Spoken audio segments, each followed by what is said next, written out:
So just as a quick little bit of recap, you'll kind of get where I'm going once we get going. But the we're going to start off with the main cast of characters, and we will transition into the Sun Elves. Now, the fun part about the Sun Elves is it could take a couple hours to get through that, or it could take about 15 minutes. So Be I prepared for guess a couple of hours. yeah, yeah. Be prepared. Well, be prepared to have a normal length, session, or be prepared to have an early evening because it could go both ways. Um, so last time, you assisted Ophelia in finding evidence of the leader of the Gwynhavar, Axo, his involvement with the Free Trade Society, um, and Ophelia attempted to use this information to expose him. Um, and this is kind of where we left off. You guys probably wouldn't have found this out yet, but I'm just going to kind of give you the update as to what's going on with her. Um, so there were a few people that believed her and the information. However, because Axo disappeared, um, there were those within the Gwynhavar who accused her of actually murdering Axo and using this information that she, in air quotes, information that she uncovered to try and frame him and make herself like, oh, well, I killed him because of this. Um, so, because there wasn't really enough evidence to convict him, because in addition he was gone, so they couldn't question him. And there also wasn't really enough evidence to confirm that she had anything to do with it. She was actually expelled from the Gwenhavar.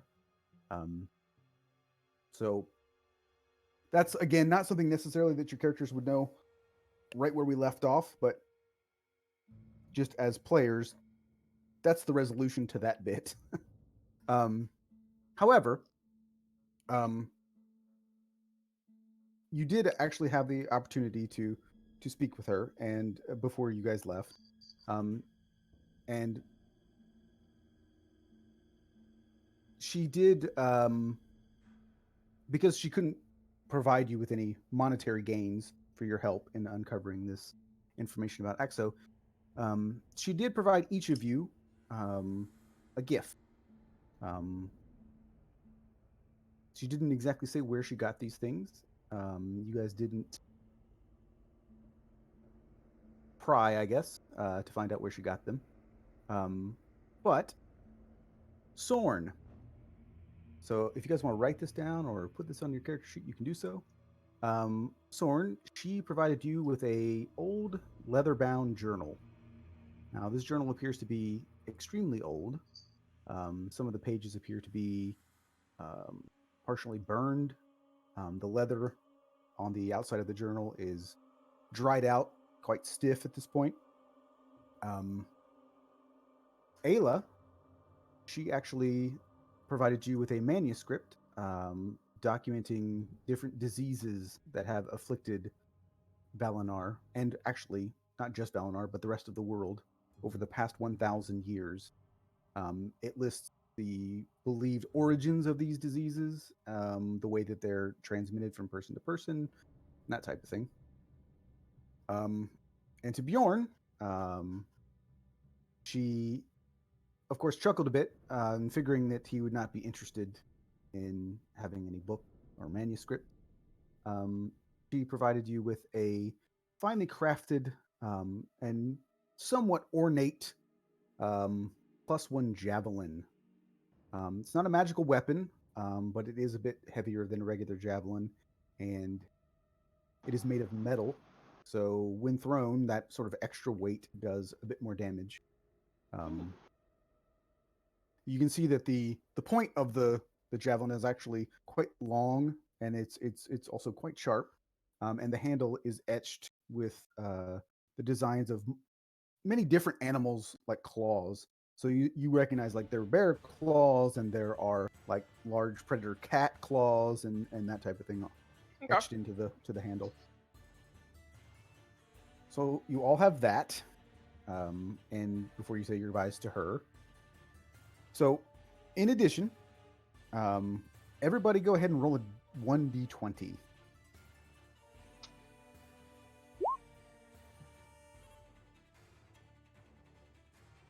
Okay. So, since none of you, as far as your backgrounds or everything, would lead me to believe that Ayla maybe, but the other two would not be particularly knowledgeable about horses. So I'm having you guys go to a livery to purchase horses, but I'm having you roll to determine what horses you get. So let's pull this up here. All right. So Bjorn, you decide to purchase a rather large gray stallion.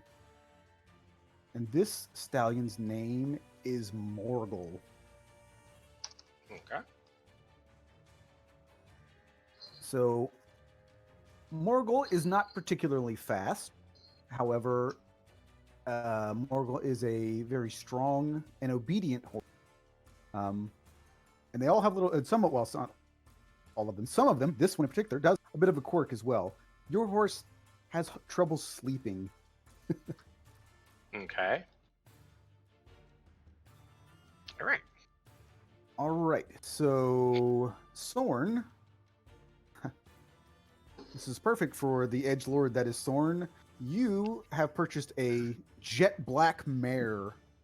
I was hoping you were going to say a pony. And your horse is named Dorma.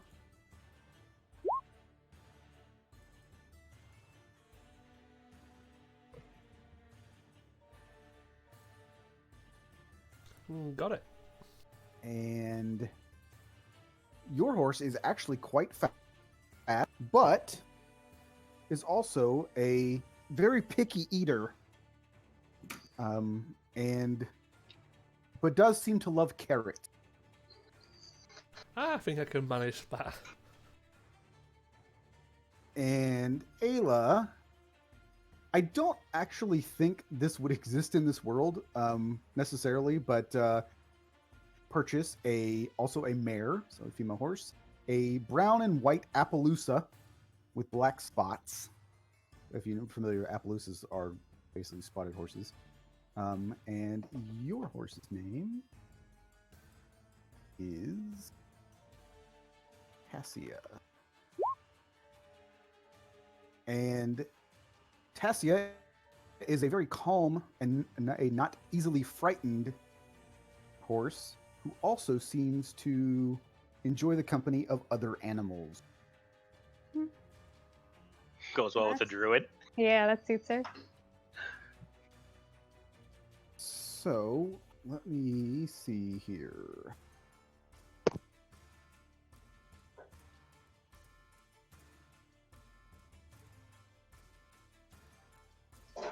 So, it would be for these horses, and they are better than your average horse, it would be 80 gold pieces each. I assume you all have that much money. Oh, yeah. Yep. So those are your horses. Can we all just like toss in an extra 5 to get like at least like the travel home worth of supplies? Yeah. So like have the food and stuff for them. Okay. Get lots of carrots, Sorn. I'll be able to see in the dark. Well, and if we want to get really into it, and you guys want to spend up some money, you could buy, depending on the types of saddles that you would like to buy. So you could buy like a pack saddle so that you can put stuff on it. You can just buy a regular riding saddle, or you can buy an exotic saddle. Now, I like the fact that that's listed but not described in the player's handbook. Like, it's an exotic saddle. Okay, well, it's really expensive. What does it do? How much are the ones with the packs? The packs are actually the cheapest. They are 5 gold for a... All right, I'm doing it. Yep, me too. How much is the exotic? Is 60 gold. I'll go for the 5. And if you want even more packs, you can buy saddlebags, which are four gold pieces. You said mine is extremely strong. It's a rather strong horse. Okay. Yes. It's a Yep, big I'm going horse. for the extra bags. You said it was extra 4? Yeah, so if you want the pack saddle plus saddlebags, it would be 9 gold total. Okay. Sounds good. Yep. And 10 pounds of feed, which is per day, is 5 copper pieces. So I'm not going to count that because that's boring. Because that's just anytime that they say copper pieces, I'm like, oh, you mean it's free because I'm not going to keep track of it.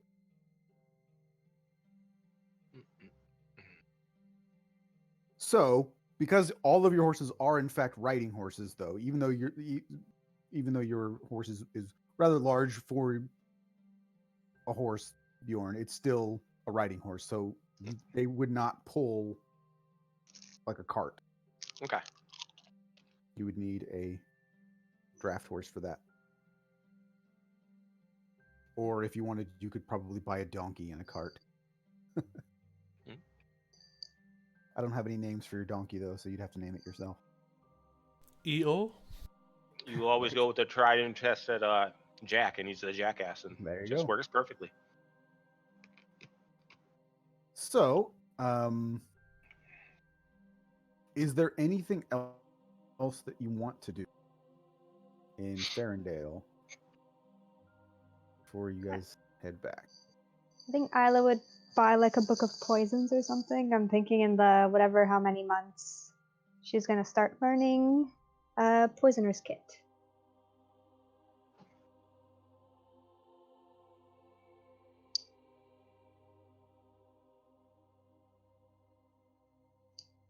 Probably can get that from the guy who sold you the poison before.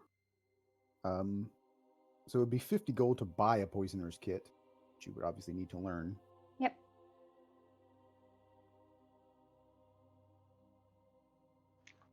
Also, just for the heck of it, everybody do an animal handling. See how quickly your horses like you. I didn't do too bad.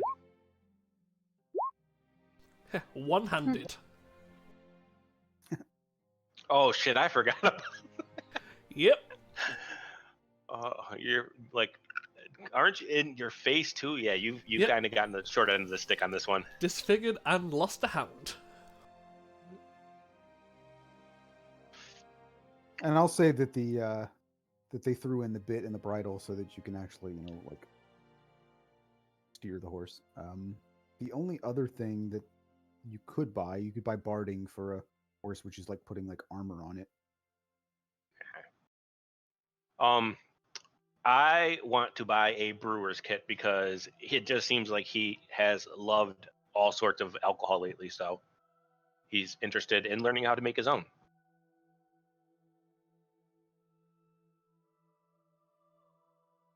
So 20 gold for that. All right. And I mean, if there are any books or anything like that, sure, I'll get it, and I'll just ask either Soren or Ayla to read it to me so I can understand it.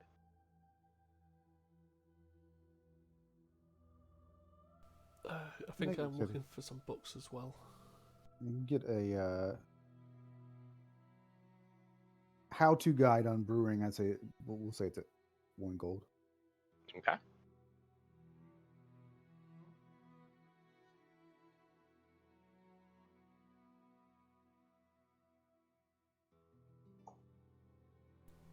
Could I look for some books on demons, devils, the contract magic that Grayson used, and maybe stuff on the Sun Elves?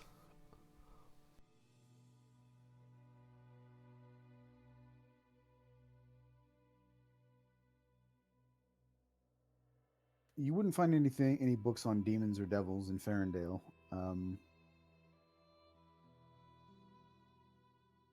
And you can find some historical documentation about the elves, but like most of the stuff that you find. Like I say, it costs you maybe 5 silver pieces. But even just flipping through it, it is again written from the point of view of the Moon Elves. So it's stuff you're kind of familiar with already. You don't get a whole lot of detail.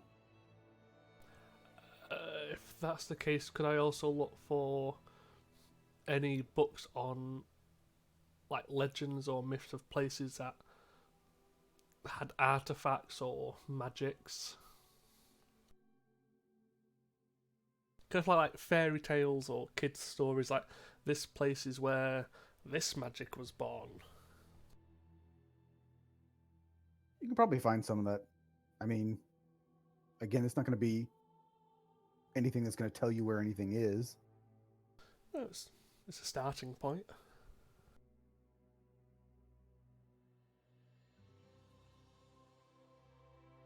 But you can get some stuff that sort of describes. Mostly the stuff that you find for like related to kids are stories about like fey creatures. So it's telling stories about fairies and things of that nature. And it's the same old moral tales about don't go into the woods and those types of things that you tell little kids to don't go out at night and the witches are going to eat you and like that. Oh, I wish we knew that a couple of months ago. Yeah. But yeah, that's it for me. All right, so you make your way out of Farendale on your horses, and as I you have do so, one request for travel. Yeah. Is any of the area we're going through farmland?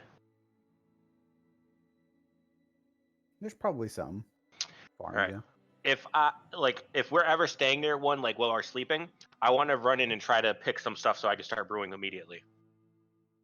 Like Okay. I'll go in the middle of the night, just grab like 1 or 2 stalks of whatever, like whether it's hops or wheat or anything, and I just want to try brewing anything.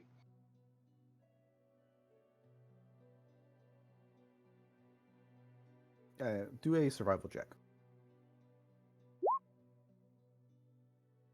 Or no, it would be a nature check. You get some stuff that you think you might be able to make. Does not matter one bit.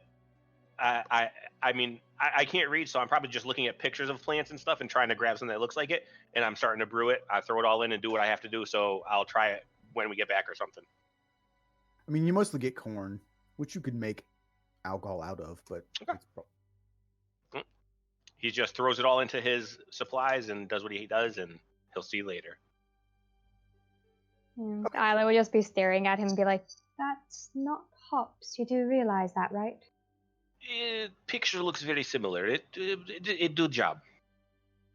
If you say so. Well, the easiest way to learn is to experience. What he say? All right then. Go on ahead and make your corn alcohol. He just has a big grin on his face.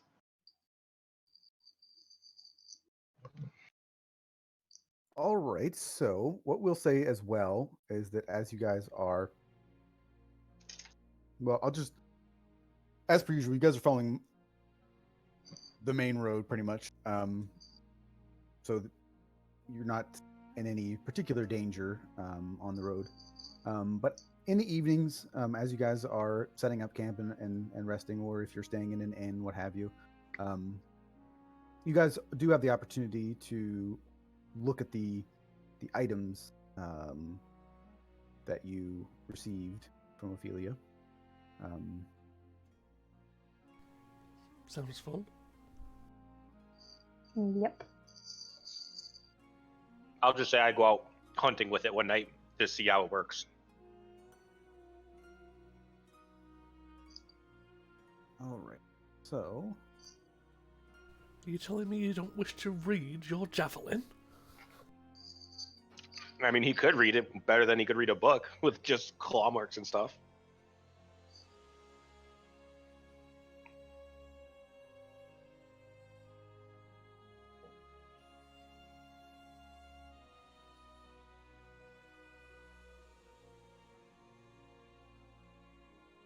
So, Ayla, as you're going through it, some of the diseases and things that are listed, you're already familiar with. But one of the things that you find quite often, or something that catches your eye at least, is that in the description of quite a number of these that you haven't heard of, listed in the believed origins of these diseases, it says the cult of Tolona.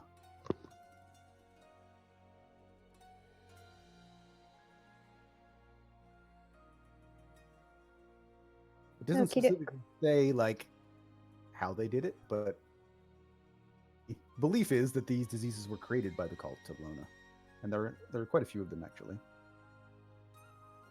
Cool. New thread to follow. And Sorn, I'm actually going to add this to your inventory. And if you'd like, I can, if you want to read it to everybody, you can, or I can read it to everybody if you choose to tell everybody what you're reading. Depends on what you're giving me.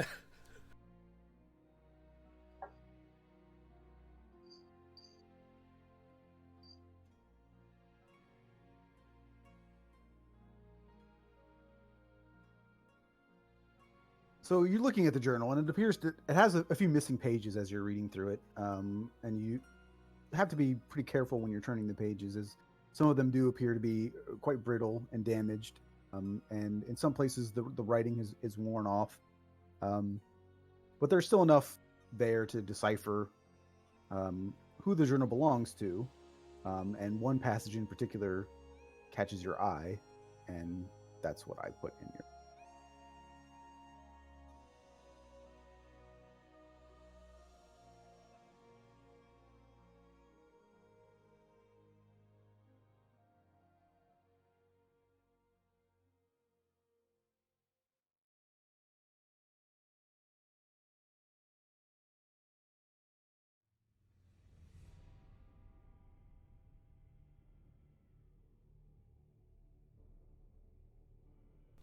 Yeah, I'll let everyone else know.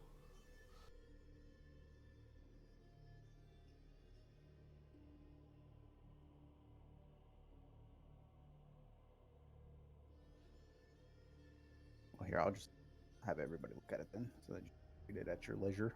Yeah, unfortunately, I don't think I've got much of a reading voice tonight.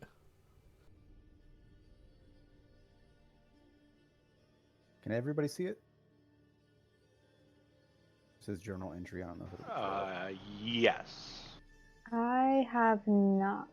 Oh wait, no, there's nothing new for me. Because the show to players. So let me put it in all of. All right, it'll be there. Yes. Yep.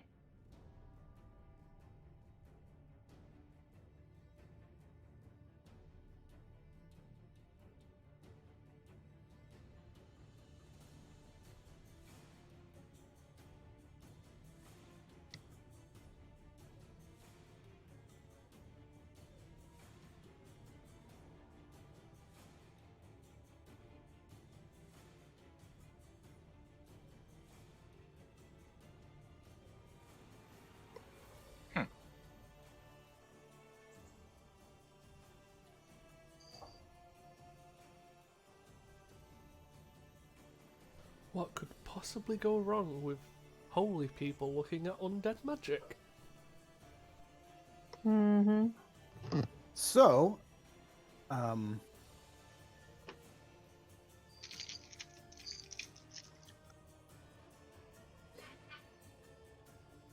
reading through it a bit more, you do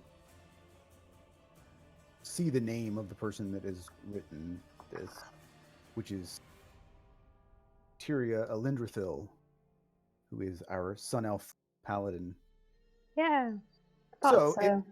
so if you take this as we would be watching, a movie or TV show, as Soren, as you're reading through the book, we would sort of fade into the pages of the book, and then we will transition to you guys playing as our 3 Sun Elves.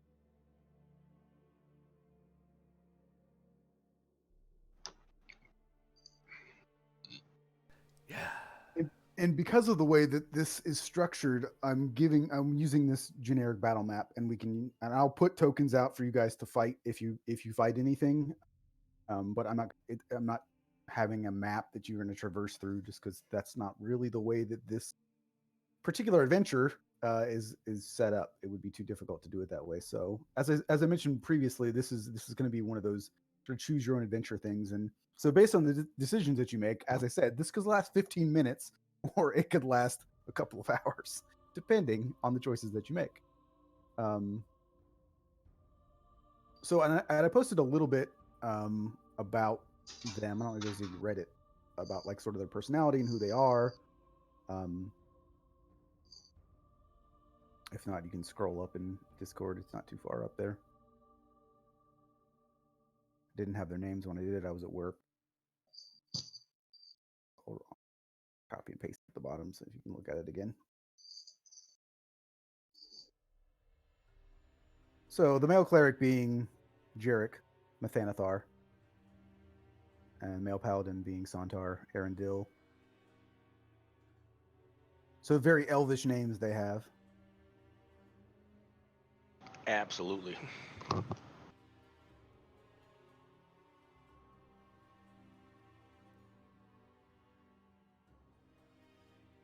And then I will put this here.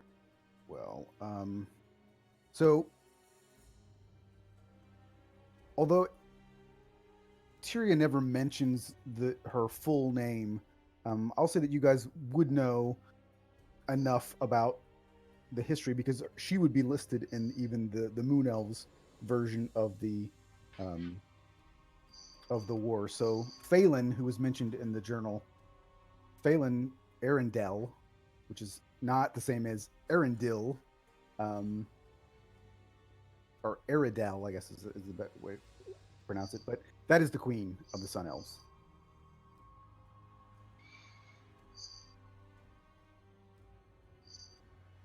Who Tyria is in a not so secret relationship with.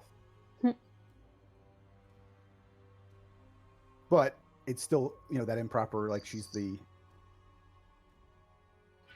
leader of the royal, or captain of the royal guard. So, not, she is technically, Santar and Tyria are both nobles.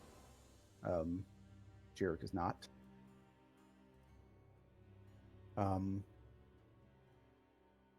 But unbeknownst to Phelan, Tyria, Santar, and Jarek have all decided to seek the power listed in that journal. Santar more of out of loyalty to Tyria, since they've been friends for so long. Jarek is kind of along for the ride. Again, they're all close friends. Jarek hasn't known them quite as long. But at this point, they're extremely, extremely desperate. So they're looking for ways to save their people and save their queen. And even though they are all worshippers of the sun god Lathander, this is desperate times call for desperate measures, essentially. And Tyria is the one convincing them all to do this, and she is oath of vengeance. So for her, it's the ends justify the means, regardless. Her idea is that you do a thing and then ask for forgiveness. Basically, is that her oath is to destroy her enemies at any cost. And to her mind, at this point, how far they've been driven, she's making it. This is basically as an excuse to do something she knows she probably shouldn't do. So, we will go ahead and start with the three of you basically making your way to this ancient tomb. So, following an ancient map and a fair share of rumor, you have made your way to the last known location of the Stone of Yasurai. We'll put it in, I guess. So that is the artifact that you're looking for. It is said to contain great power, possibly power over life itself, um, including undeath. So before you stands a dark, ancient stone temple fortress. You can see that there are wind-weathered doors that are hanging off the hinges, and one of them is even kind of, making noise, sort of like banging against the side of the wall as the wind is blowing. And beyond the door, you can hear voices um, speaking in Elvish, so you do all understand it. Um, and you all sort of like get at the ready. So you've got your weapons prepared. Um, so the question is, what do you want to do? Would you like to charge in, or would you like to creep through the doorway? Are you really asking two paladins and a cleric in heavy armor? Would you like to sneak? I said creep. I didn't say sneak.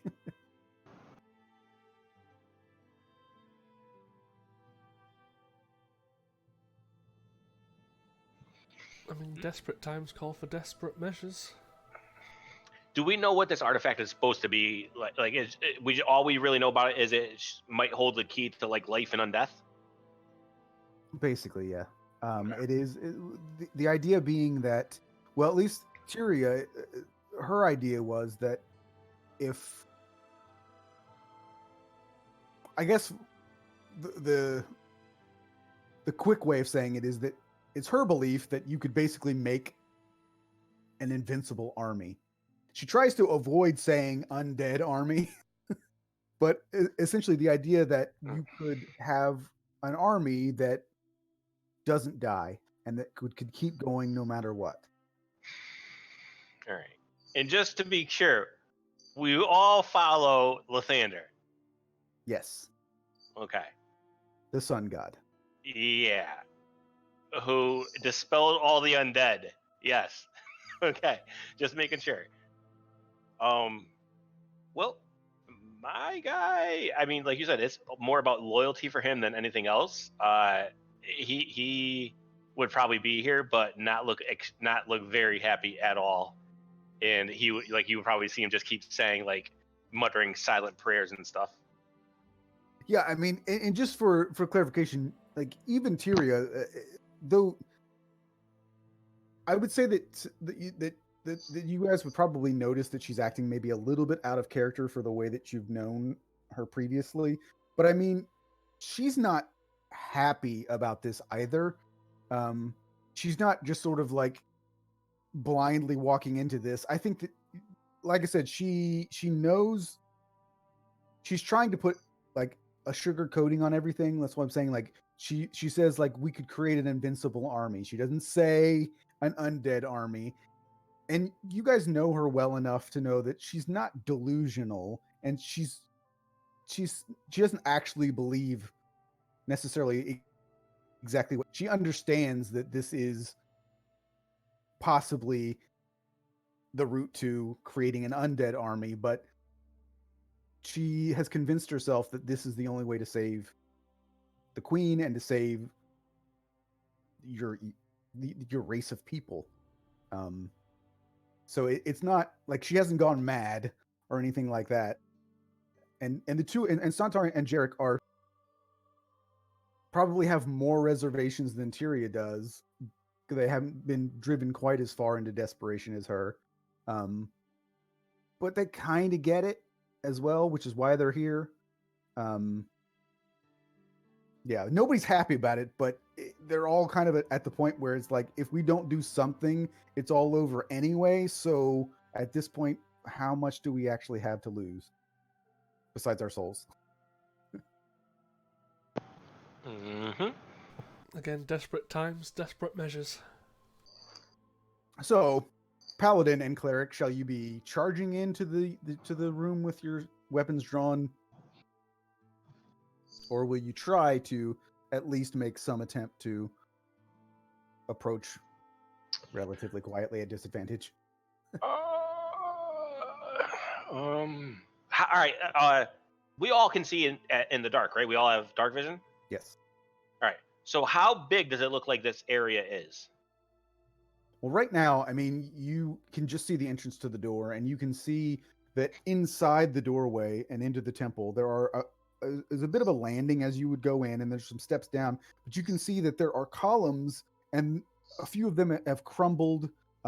So within the 60 feet that you can see, you see a lot of rubble, but you don't, and you see a bit of movement within the temple, but you don't see anything. Like you don't see like a person you can just charge at right away.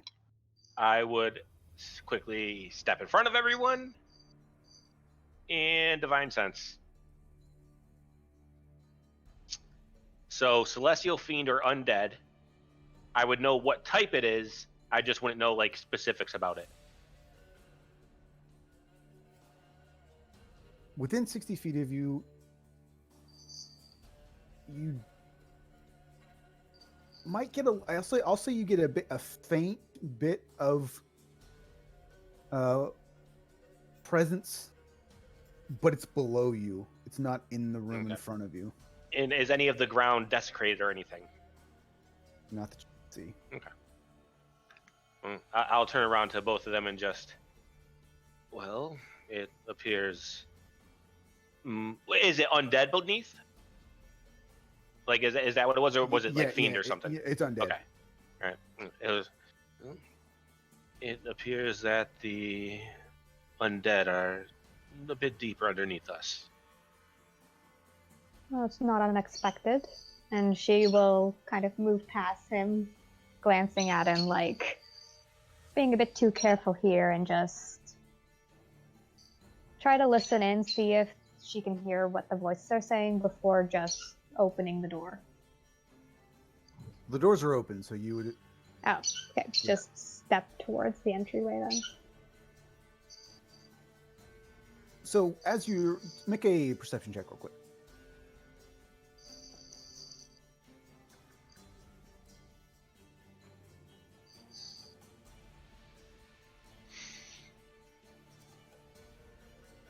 It's a little bit hard to make out. It sounds like they're talking. They're like, one of them is pointing at the other one, telling him to grab something. Yeah, she doesn't know exactly what's going to be grabbed, but she just yells like a loud halt and pulls out her morning star. All right. So I'll follow suit and pull out my flail. I'll pull out the warhammer. second here. Seems like we're going for the loud option. Well, I mean, it's probably smart for you guys because you would all be at disadvantage on stealth. So as you run in and yell halt, you do see that there are two men, and you quickly see that like one of them has a shovel in his hand. You can see that they are probably grave robbers, and they are a bit taken aback by that, by your shouting, and you can see that they scramble to grab their weapons. Go ahead and roll initiative, and we'll move this.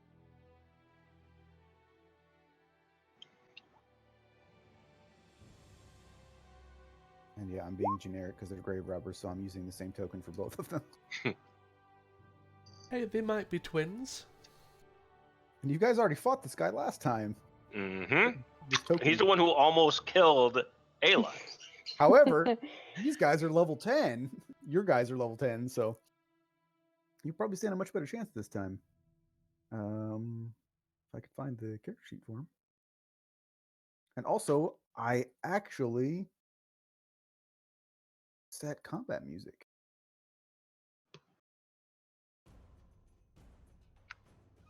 All right.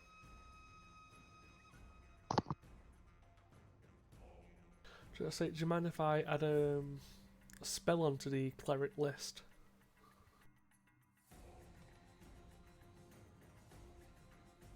No, because the spells that you have are the spells that you have prepared. Okay.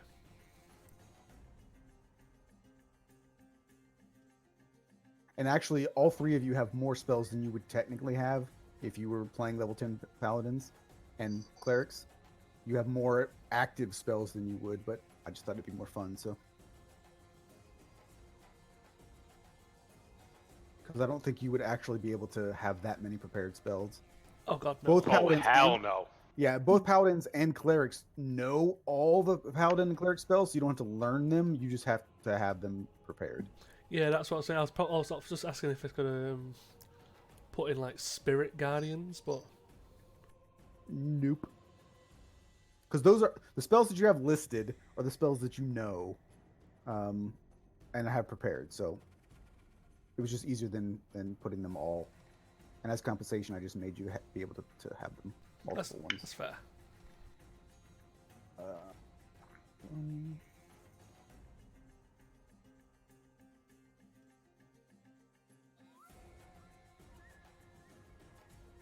All right.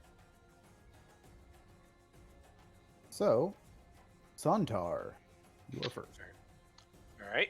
I'm gonna move closer to them. Do they look aggressive? Well, I mean, they went for their weapons, so they do appear at the very least to be willing to fight if you choose to do so. I'll walk up in between them right here.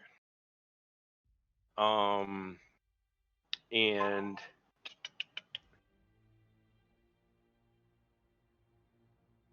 all right. And I will just have my flail in one hand, and I'll just look at them both and say, "It's not too late for you. Put the weapons down. We can talk about this." And I will try to, I guess, persuade them that they're gonna die, so don't bother fighting. Are you? So you're. Persuasion. I mean, I'm not saying it like meanly, but I don't. I mean, I guess you could take it as an intimidation. I don't know what you would want me to do. I mean, he's still technically. I'll say threatening. whichever one he'd be better at. You can do it. He's that. better at persuasion. Oh.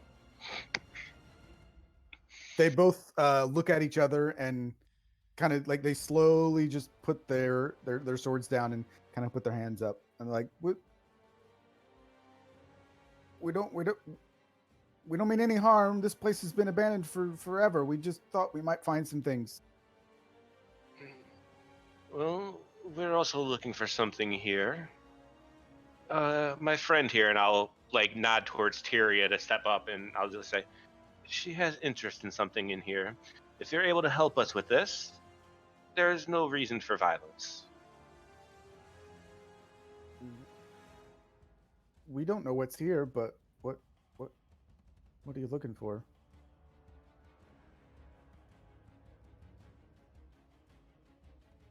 I don't know if telling them of our plans will be terribly good considering what we're looking for and who they are. The other one's like, we'll just leave. You guys can take whatever you want. We'll just leave. Before you go, have you seen any other creatures in here, living or perhaps not so much anymore, moving around? Well, not in this room, but we went towards the stairs back there, and you could hear some scratching, and then we didn't go any further. Well, what do you two think? And I turn around and look to them and I say, just let them be on their way as long as they're willing to leave.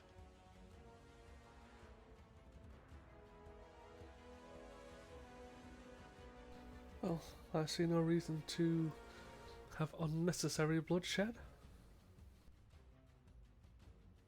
They're like, thank you, and they just take off running. And as they're running, I'll say, "You will tell no one that you were here, and no one that we are here." Or we will find you. Never seen you before, and they run off. Hell of a time to pull out a crit.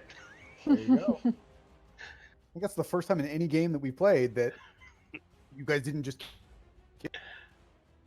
Well, I mean, now that I'm playing a guy who's kind of like A nice guy? has a moral compass that's not just get done what needs to get done.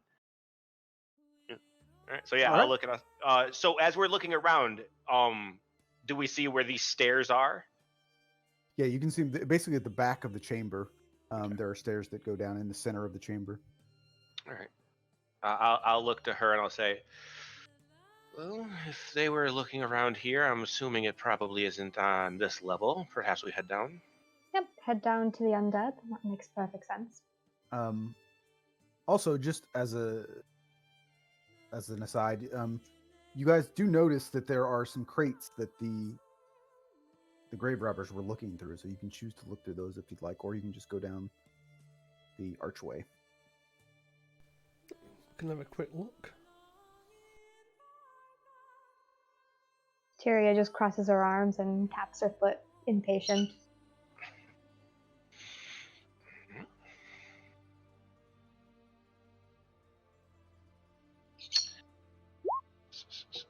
Right.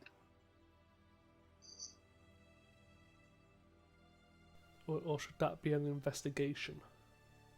Investigation would be fine too.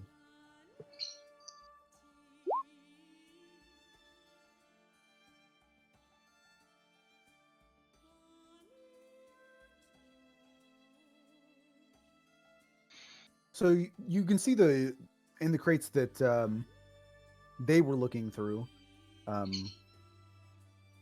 You can see that looks like there were some. I don't even know what you would describe them as. Religious artifacts, I guess, or artifacts that would be used for religious ceremony. So you guys would know, looking through it, that it's older stuff, but it's nothing like particularly valuable. I mean, had these grave robbers, taken any of this stuff, I mean, they weren't getting rich off the stuff that they were looking through. It's just your basic stuff that you would find in any sort of temple, except it's just really, really old and in not in very good shape anymore.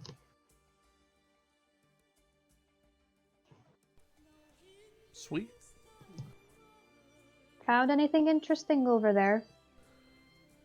No, just some ancient artifacts. Nothing really of use.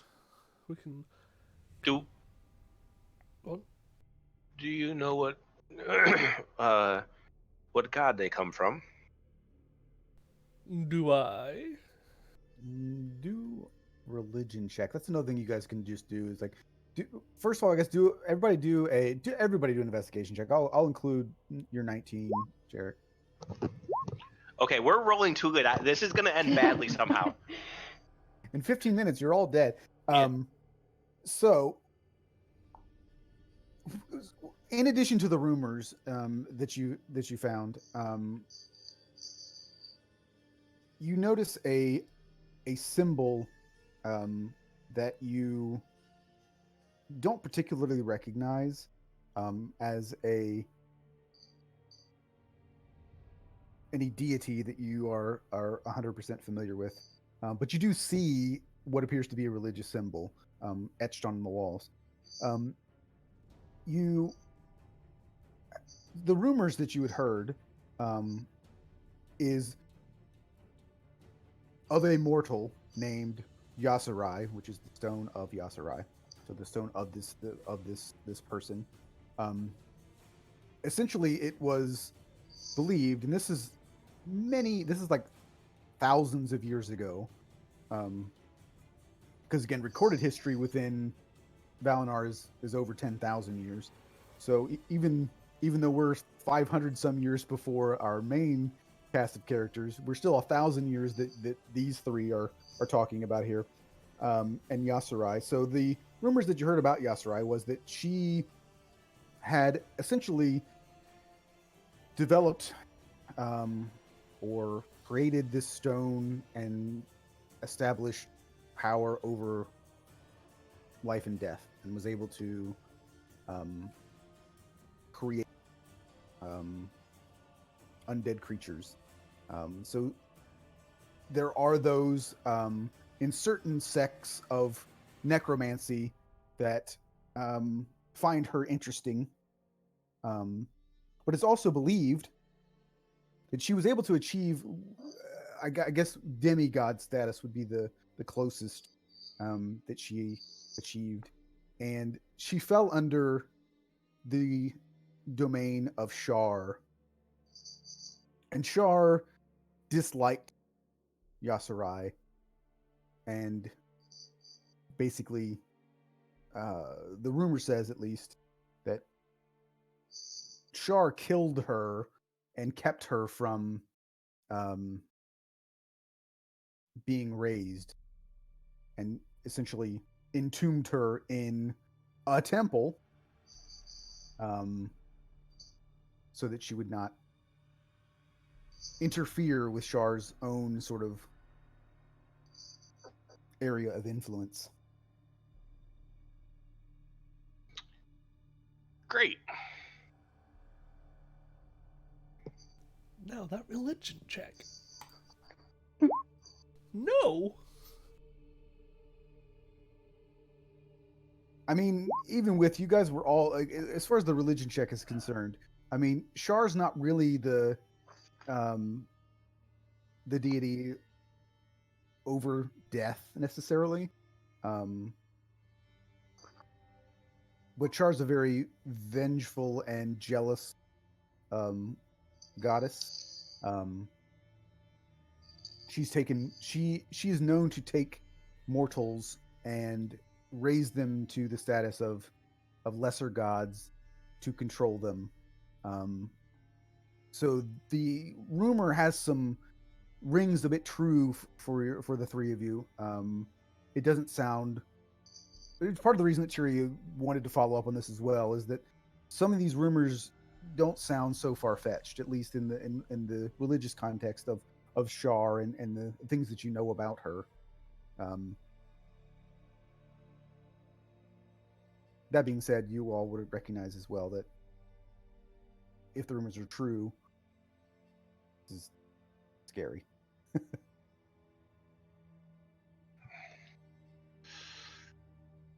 I do not like the feeling of this place. Perhaps it's best we get a move on.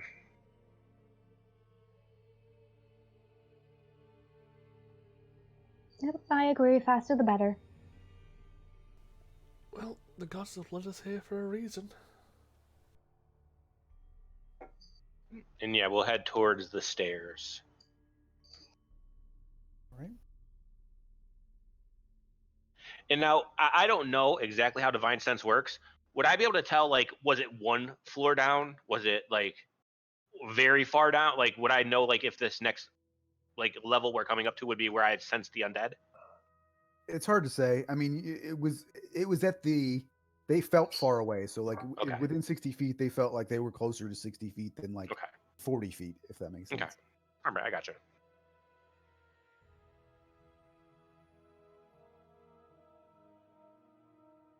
Cool.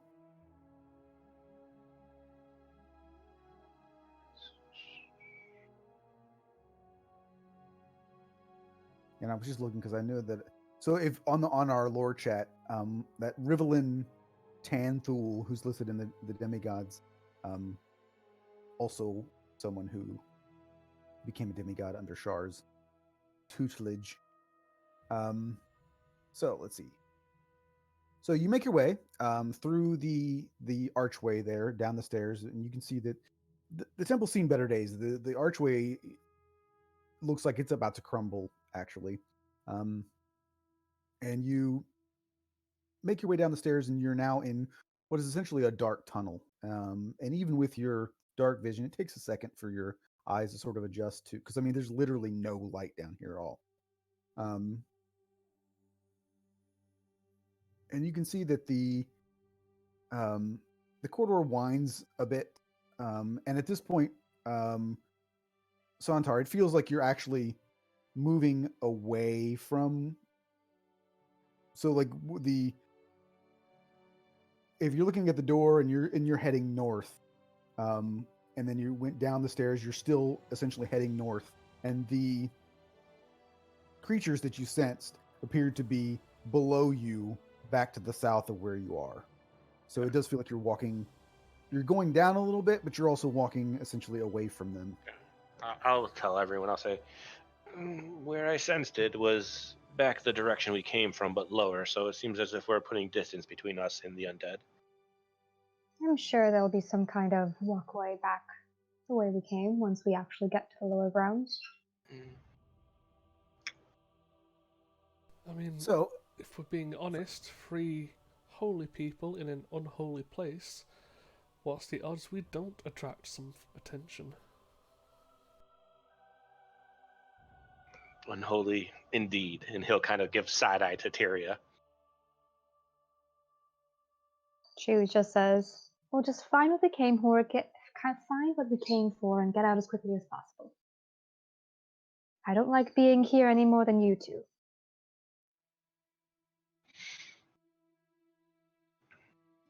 So you notice that as you're going down the tunnel, it does appear to be going down. It's a very slow grade down, and it you can feel the air getting a bit colder, and then all of a sudden you hit essentially a T junction. So you could go east or you could go west. So left would be to the west, and right would be to the east.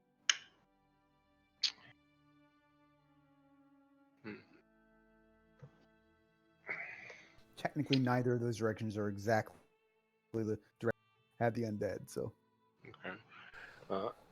I mean, we all know each other. Do any of us have any sort of way to, like, locate the object or anything like that? Kind of. If I wait 10 minutes, I can cast divination.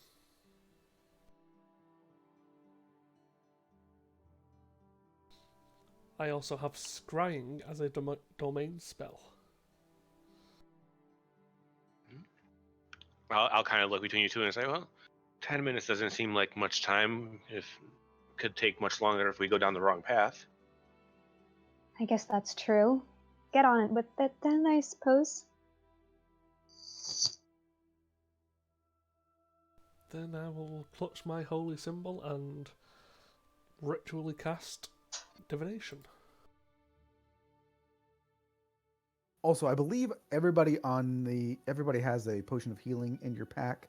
That is technically a potion of greater healing. That just doesn't exist in the. So it's the 4d4? Yeah. Okay. I don't know why Roll20, after all of these years, has still decided not to put those extra potions in the. I usually do it custom, so. Yeah. That's what it is. It's a potion of greater healing. Not that any of you necessarily need it because you can all heal, but.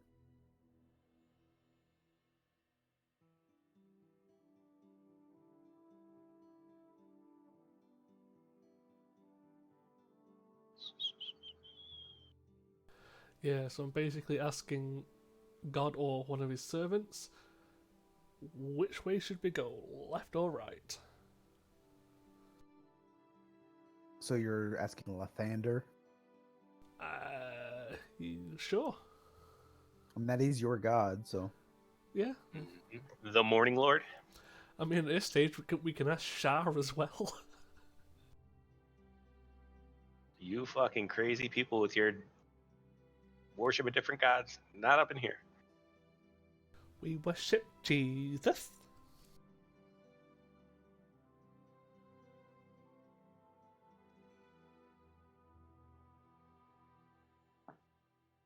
So you do eventually get a sort of response. And it says the reply might be a short phrase, cryptic rhyme, or an omen. It essentially says that either way will eventually lead to your goal.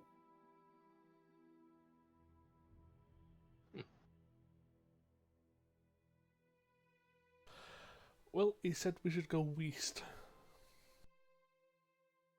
West. He said either way. Okay, but let's go left then. And she just goes. Oh, Santar kind of speed walks up and gets in front of her and just keeps walking, just keeping her at the back. I'm just walking. So you went left, correct? Yeah. To the west. So, rather quickly, probably within 300 yards or so, you notice that the tunnel actually almost it turns to the right and almost appears to be like I guess you could almost describe it as a serpentine tunnel. Like it abruptly stops and then turns and almost appears to be going back the other direction, but still a different tunnel, right? So it's like they're almost like back to back, going back the other direction. And you guys do all have dark vision, so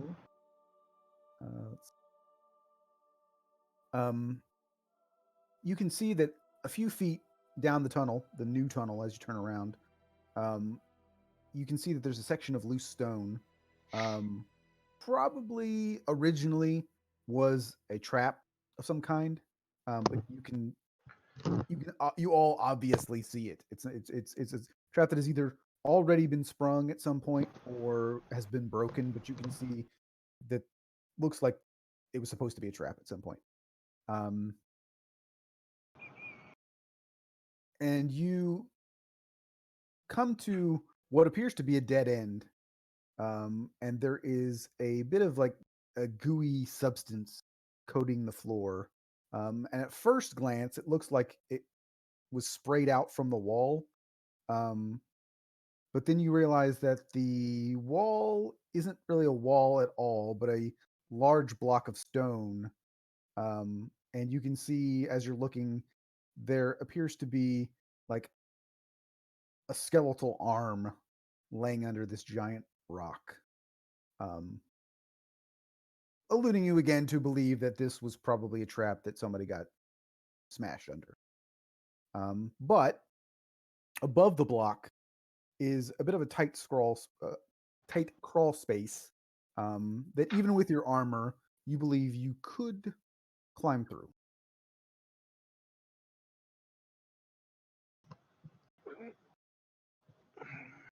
I guess I'll be going first. I will tap you on the shoulder and say, good luck. Here we go. And I'll climb up on top and kind of poke my head and look around first. And then if it looked clear, hop on in. Yeah, I mean the block's wide enough that you really can't really see, you can't see too much. I mean, you can see through the crawl spaces enough that you can fit through, but on the other side, you just see like what appears to be an open room. You don't see anything specifically. All right. Well, before I go through them, can I just listen to see if I hear any movement on the other side? Yeah, do a perception check.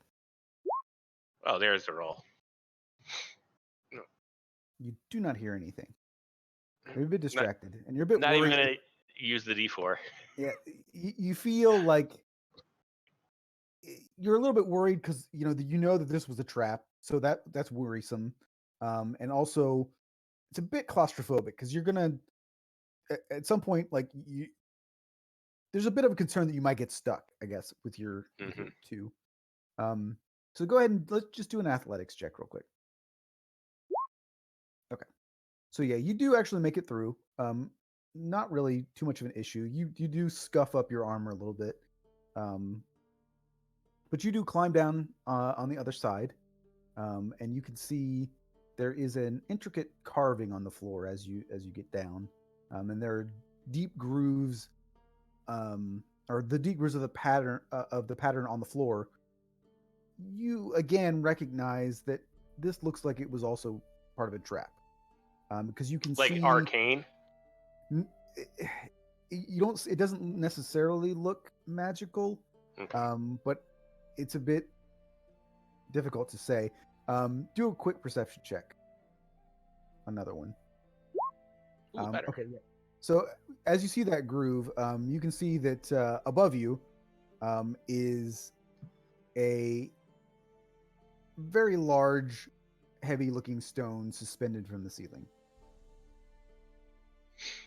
Okay. Now, so just as a description of it, you're able to get down to the floor in front of this symbol, essentially. However, it goes from wall to wall, so you can't step forward without stepping on it. You could attempt to jump over it, but the three of you could make it through and then stand with your back to the stone where we block. just crawled through. Yeah, you just crawl through. But there's no room to walk forward. You just have to stand where you are and then try to jump if you want. I'll just kind of crane my neck back and say, "One moment, appears to be another trap this way." And can I just take like a rock or something and try to toss it out into the middle? See if it triggers the trap or anything. Do an intelligence check first. Okay. Ooh, intelligence. Because unless I'm hearing, like, you said, are we safe, like, from overhead from where I'm standing, or is it we're safe from not stepping on the thing from where I'm standing? You're safe from not stepping on it. Okay, so it is still above me? It is. You wouldn't want it to fall because it would be hard to tell where it might fall. So your best bet to continue forward would be to attempt to jump over it. Essentially you would have to jump about 5 feet. Okay. Yeah, I'll just look at, and I won't throw a stone or anything. I'll just kind of yell back like, "Be very careful when getting down. There's not much room. If you step forward, you'll end up like the corpse back that way." Good to know. And I'll just wait there. I'll help them both down, and then I'll jump over and hold my hand back and like offer to help them as they're jumping.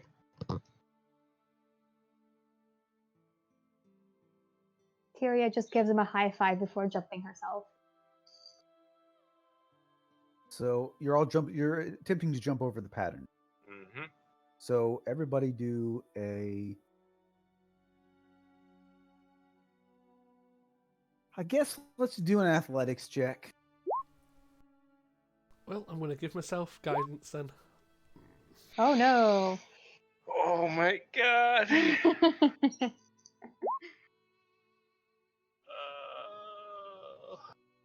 got a 20! Anteria, what is your strength score? Your strength score? Strength is... Should be +4? 18. Yeah, 18.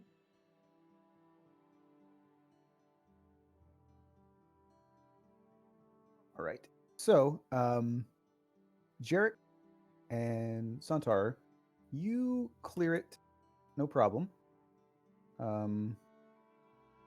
Tyria, you jump with all your might and land, and with a bit of a sickening feeling in your stomach, you realize that you have failed to clear the pattern. And in a bit of desperation, as soon as you land, you realize it, and you jump again.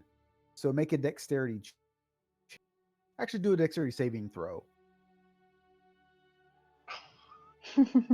Can I try to pull her at all? Like, because I jumped and I was going to turn around to help people jump over, and she kind of just went. Can I like just try to grab her and yank her over? No, because it would have all happened too Okay. quickly. Okay. Here come the bad rolls. Yeah, I said I was going to have a bad outcome.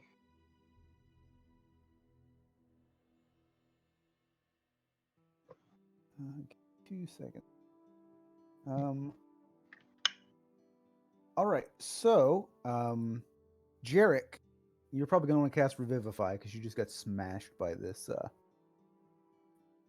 So you jump and then you jump again, but it's not fast enough. So essentially, as you're jumping the second time, it this gigantic block comes down and hits you in the back, and essentially from your waist down, you're essentially severed in half by this rock. Whoops. Well, I won't say severed in half, but your You look like your lower body is crushed. You look like you use toothpaste. Yeah, I'll revivify that one. Santar immediately grabs the bottom of the stone and tries lifting so he could free her. Yeah, the two of you probably, Santar and Jarek, both of you do strength checks. I guess if you're doing it together, you can do it like with advantage. Yeah, I've got a +3. What have you got? +4. I'll roll it then. Okay, so you obviously you can't lift it, but the two of you together can get enough of it up to slide her body, especially because as gross as it sounds, you don't have to lift very far up to pull out what's left of her legs because they've been crushed, so you don't have to clear it too much. Luckily, she just got shattered pancaked. bones and- yeah, so Well, you don't have to get too far, but you are able to do that.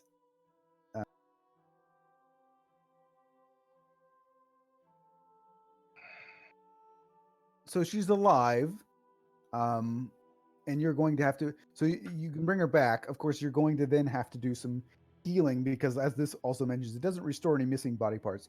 She's not missing body parts, but her legs are crushed. So even though she's alive, she would have a hard walking as it stands without some additional healing.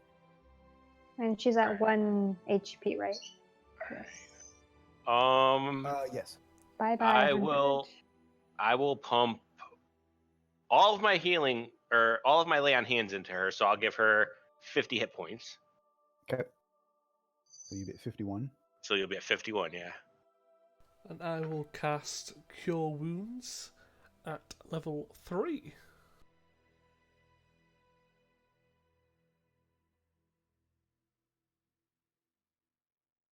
For 15. Okay. So you're at 66.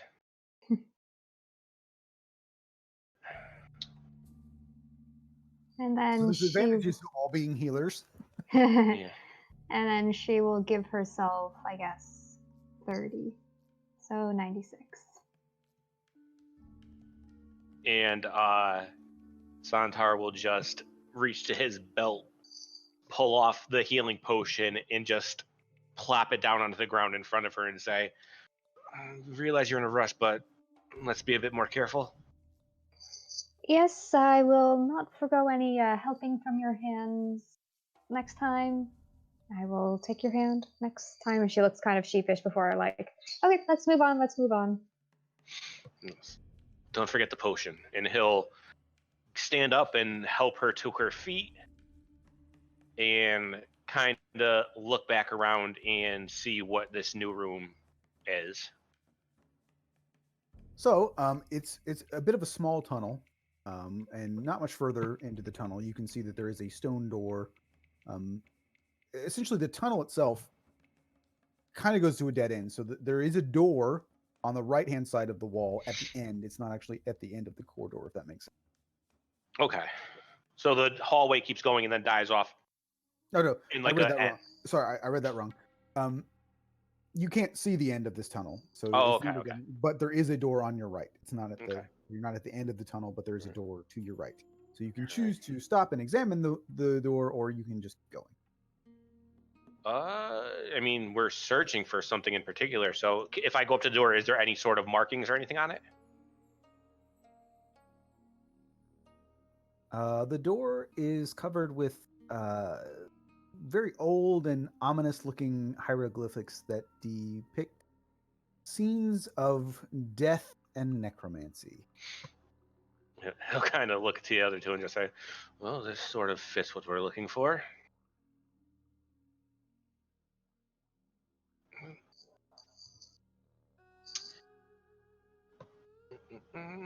Were we heading back in the direction I sensed the undead, or are we still moving away from that? At this point, you might be going a bit more towards them, but Okay. I don't think that spell lasts that long. So No. Yeah, no. I think it's just a one-time thing. It's like a pulse of it, and I would have known where they were for that like second. right, but I don't. At this point, you might not be 100% sure what Because we're direction. underground and stuff. Okay. Yeah. All right. So Then if you want to look more about this, you guys could roll Arcana, History, Investigation, or Religion. I'll let you choose whichever one you're best at to discover more. If you want to look more about the hieroglyphs. Can I roll medicine? No. But Arcana, History, Investigation, Religion. Any of those.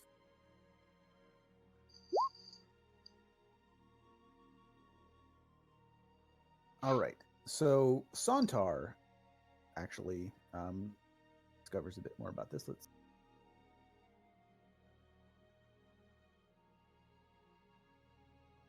So, Santar, although the language appears to be ancient, sort of elvish, even by the standards of you guys, and it appears to be. I mean, this is a language that you remember learning about.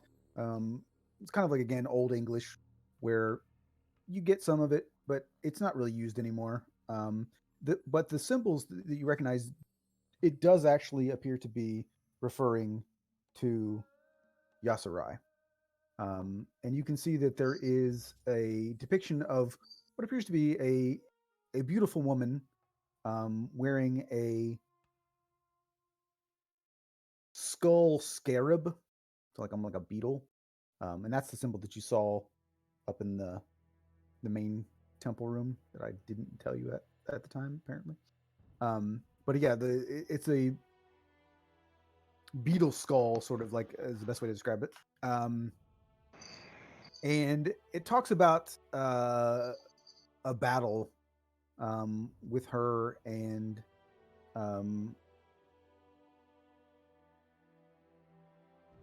the different gods and guardians of the gods over the power of life and death, and the eventual subjugation of this power at her hands. And then in the final panel on the door, you can see an image of Yasurai carrying a stone, which is radiating this sort of magic that she's got raised over her head. And you can see this, like, this depiction of like this army of what appear to be skeletons, as you just are assuming this is just a depiction of an army of undead.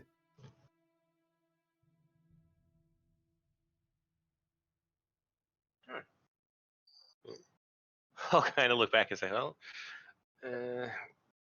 this may be what you're looking for. Yes. An everlasting army will definitely turn the tides.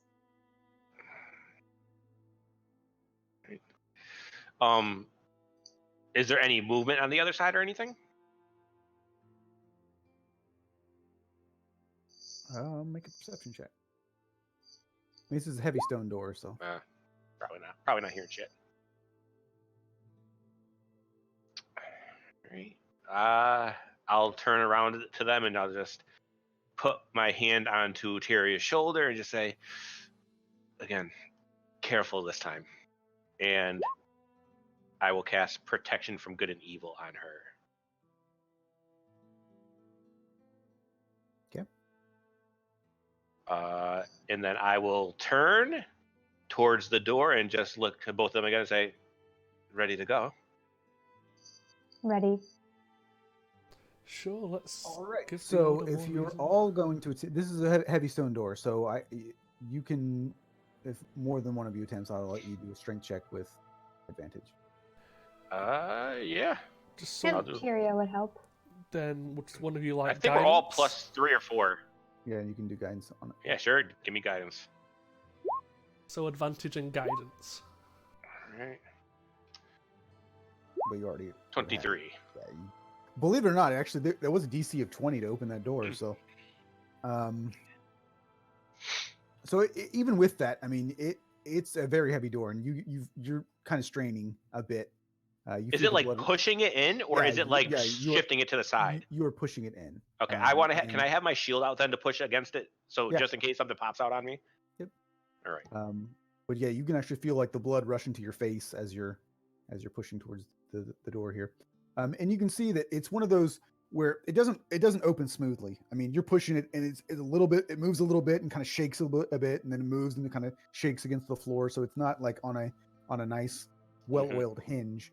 And you can you realize that there are no hinges on this door at all. And it's essentially a carved slab of stone, and you have to heave your shoulder against it to manage the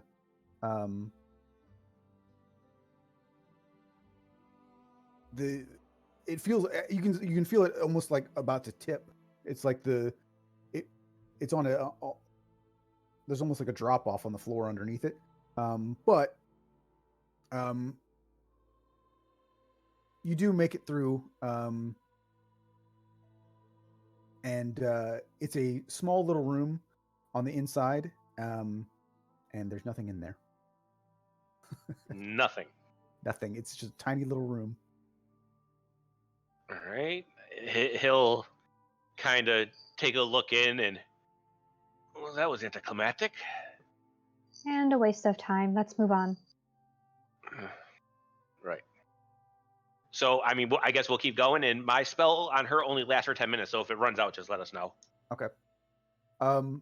So you can continue on down the passageway, past that door that held nothing. And it continues, again, best you can tell, it looks like you're going back the direction that you originally came when you got to that T intersection, so you would guess that you are still heading east. But you notice that once again, there is, if you weren't paying attention, you probably wouldn't notice it, but I'm giving you guys credit for being level 10 and that type of thing as well. It's a very slight gradient going down. And the thing that sort of makes you realize that it appears you're going down is that it is progressively getting colder again. And you can hear there appears to be like a bit of like rocks crumbling. Everybody do a perception check real quick. Come on, cleric. Hey. 2, 7, and a 19. Look at that, a 10 and a 9. So I will your state, advantage rolls would have gotten what Tyria? as a cleric, I don't have proficiency in perception.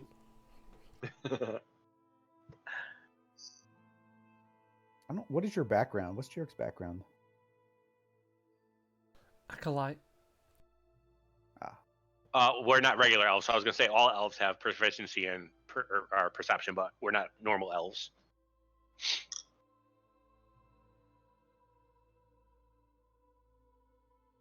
Yeah, you have proficiency in insight instead of Jarek. So no one's going to lie to you. Got a +8 in insight.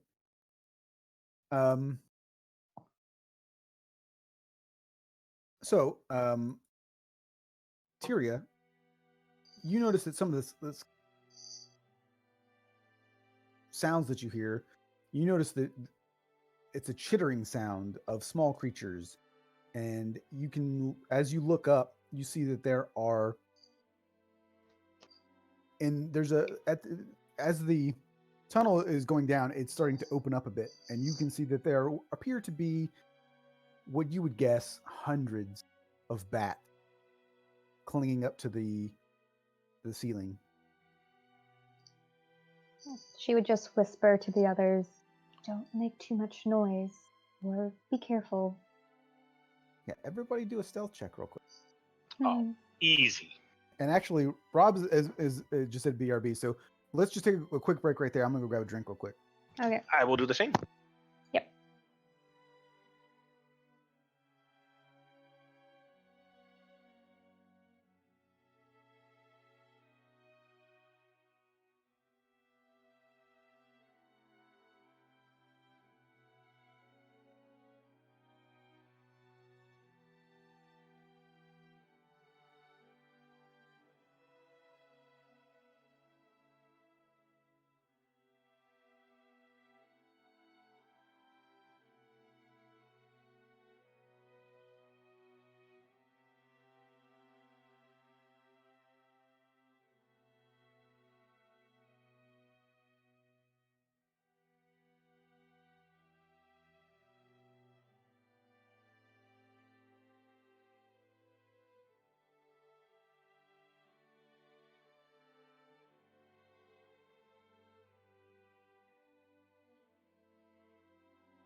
I'm back. Me too.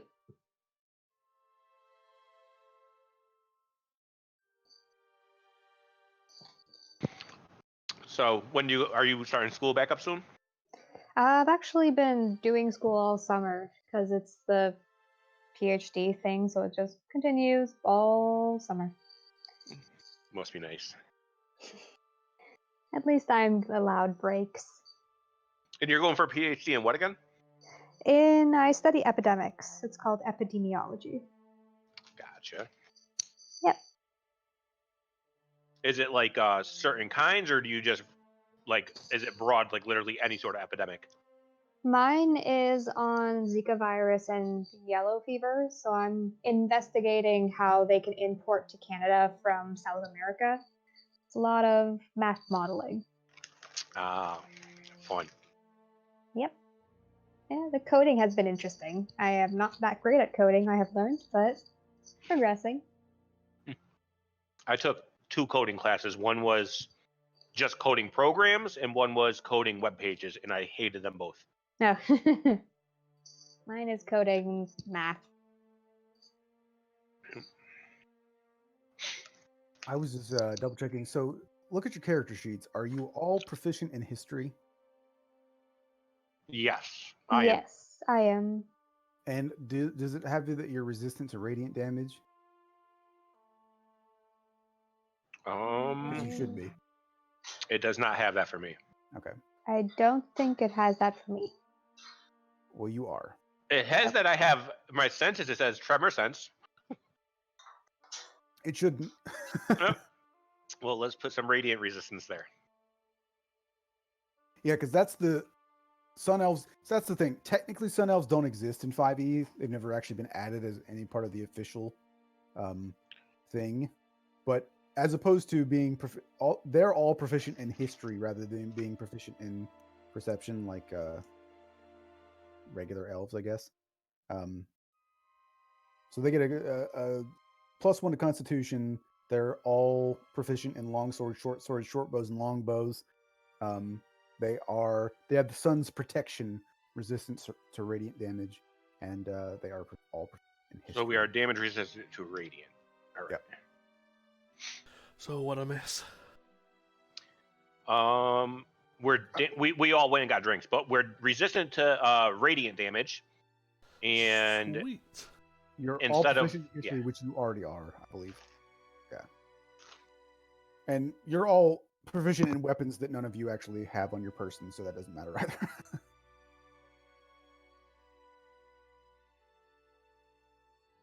So, getting back to it here. you decided to do a stealth check to try to not Yeah, wake up the bats, right? Everybody do a stealth check to not wake up the bats, and you all have disadvantage. So, Big 10. I got double digits with disadvantage.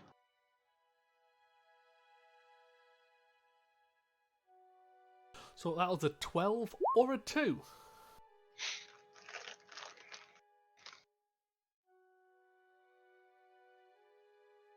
Holy shit.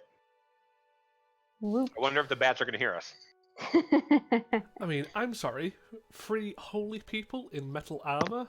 They're not sneaky? Tyria has been amazing so far. Drags her friend down to this creepy temple and then makes a mess of things. well, and you can see why I said that this could last 15 minutes. Because had you guys just all been crushed by that rock, then it would have been over, literally. So I'm doing this because this whole thing is that choose your own adventure thing. So I'm giving you those options. Do you want to go here? You want to go there? I mean, if you would all been crushed, it literally says your adventure ends here. Like that's it. It's over. It's all done. So everybody, go ahead and roll initiative.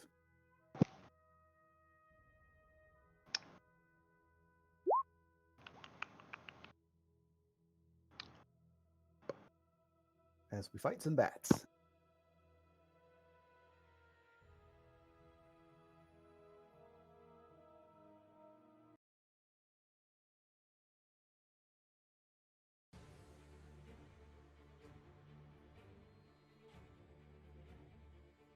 I don't think I've ever used Swarm of Bats.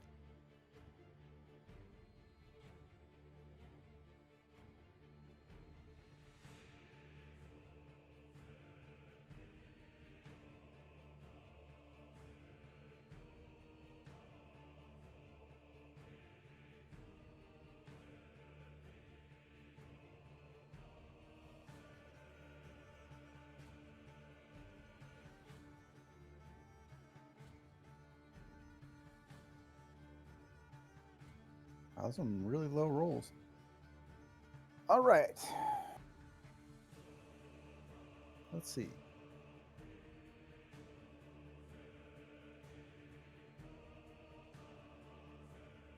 So this swarm of bats is going to come down and try to bite Santar. All right. 23 is my armor class, apparently. Yeah, you all have really high AC.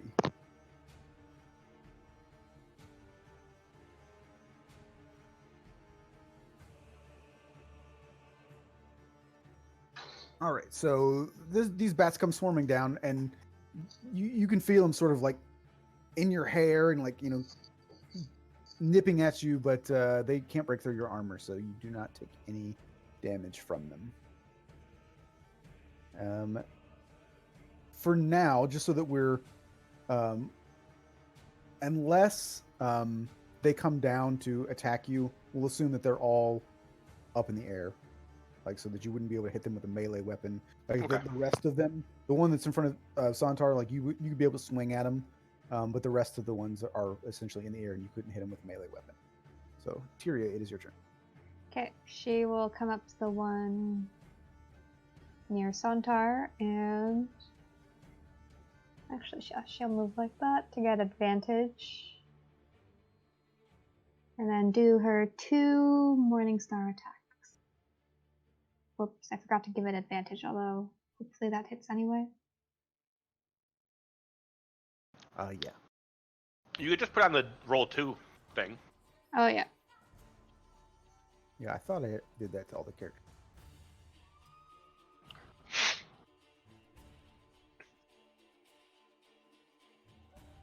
All right, so since these are hundreds of bats, we'll say that with 8 points of damage, you kill 8 bats.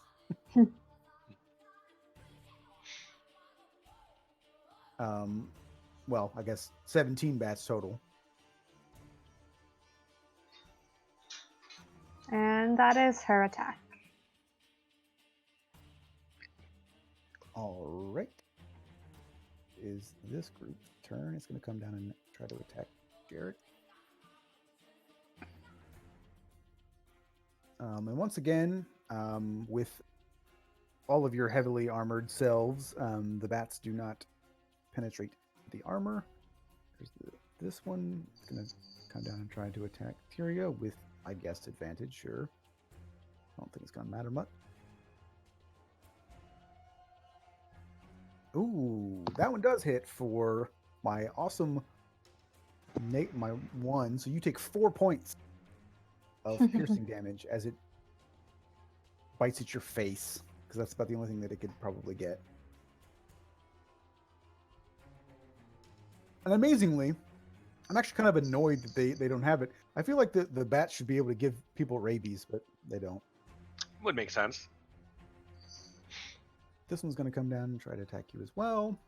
I would like to use Warding Flare and give it disadvantage.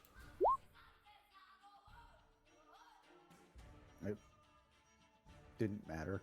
Rolled 6, but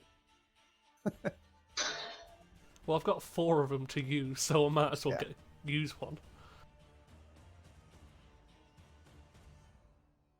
And it is your turn, Jared. Then I would like to use one of my channel divinities. I'm going to use Radiance of the Dawn. So anything within 30 feet of me has to make a Constitution saving throw, or take 2d10 plus my cleric level. So all of them, but this one would probably be within range, because that one would be further away and up. So let's.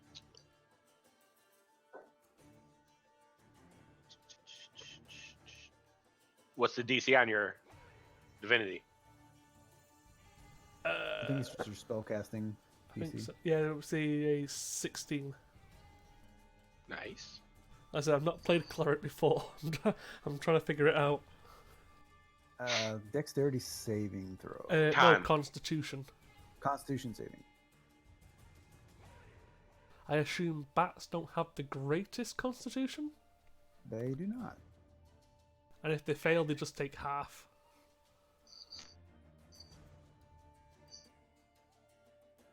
Okay, so So they 24 all points. failed. 24 points of radiant damage to 4 of them.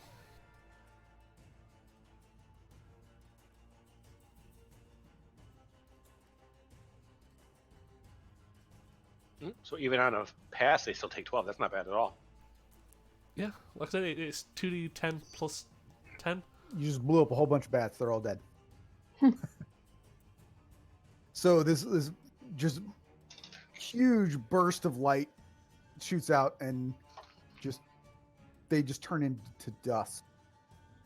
I'm Batman. And it is actually this other group of bats' turn. But I don't think bats are smart enough to be like, oh, well, we should probably run away now. So they're going to come down here and attack you. And miss terribly. Santar, it is your turn. He'll have a smug little smirk on his face, knowing that he only rolled badly to go last, so they would all come down first. And yeah, I will take a swing with my flail. 18 for 6 damage. And a second swing, 20 for 10 points of damage. All right. So you do take out 16 Yep. or so bats. There are still a few remaining. Tyria, it is your turn. And she will continue the attack with her Morning Star. For 7 damage, and then I don't know, 14 hits. It all hits, and the first one would have killed them anyway. Okay.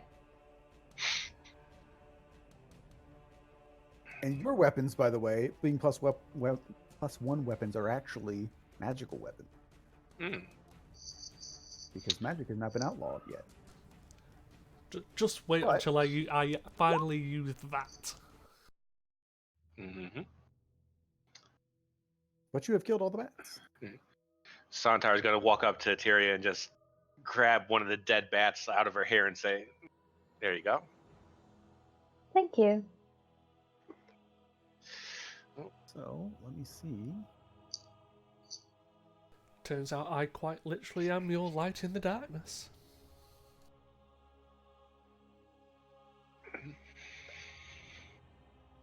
Yeah, like when I heard swarm of bats, I was like, hopefully someone has some sort of AoE damage. I mean, Yeah. as a light cleric, would you have preferred I cast Fireball? Yeah, go for it. All right, so you make your way. Like again, you notice that the tunnel is starting to fan out a bit, and as you go down a bit further, you emerge into this room that is actually lit by these floating balls of this kind of ghostly looking light, and the lights, they float freely around the room, casting these kind of haunting shadows on the statues that you can see, and there are funerary offerings that you can see. Go ahead and make a quick perception check. All right. Has it been 10 minutes yet? At this point, it probably has, yeah. Okay. As I'm looking around, I put my hand on her shoulder again and give her another protection from evil and good. She starts like slapping at him lightly and being like, "You don't need to waste your spells on me." It won't be a waste with what we're coming up against.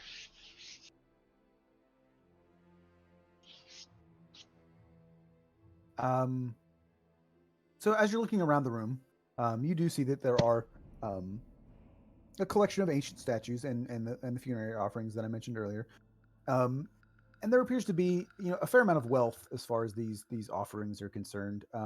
But the one thing that sort of catches your attention is this sword, and it looks to be the only thing that is of particular, like, I guess, over like outstanding wealth. Like, there are obviously some coins and there's some what appear to be more like keepsakes for funerary type things.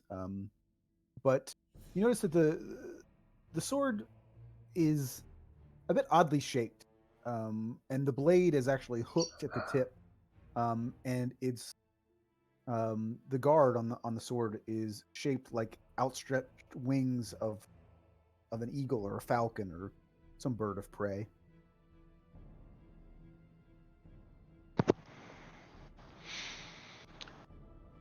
Is I don't really have anything. Is there anything that gives me like like? Do I see any like religious symbols or anything that like give me a off-putting feeling? The the statues don't look like they were designed necessarily for like they're not statues that you would find in a temple of Lathander. I guess we'll put it that way. It doesn't. There's nothing that necessarily gives you any sort of like unease, but it definitely is not like this temple or these statues and funerary offerings are not to any gods you would consider good. And does it look like the sword is like decoration, or does it look like it was like placed here by someone? I mean, the blade itself looks like it could do damage. It doesn't look ornamental or anything. Shall I figure out if it's magical? I think it's quite a decent bet to guess it is. It just with where we are and the symbols around, I don't know if it's the kind of magic we should be venturing into. I say go ahead, and I'll pat her on the shoulder and cast resistance.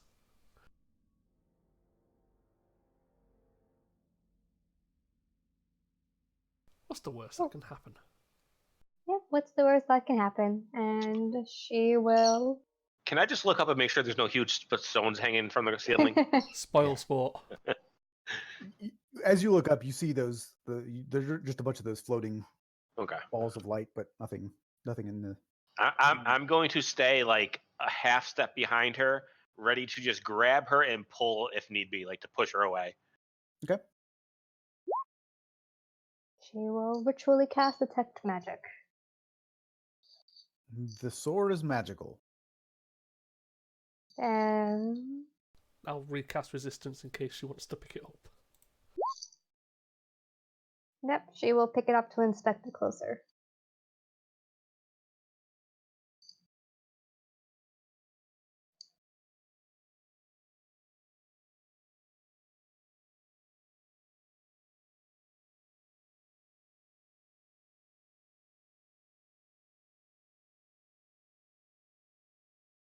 Give me a second here while roll 20 load.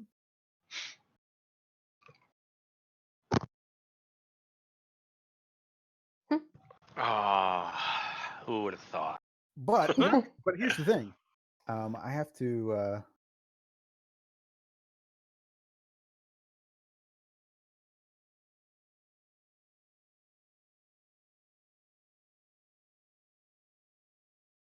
Won't let me do it.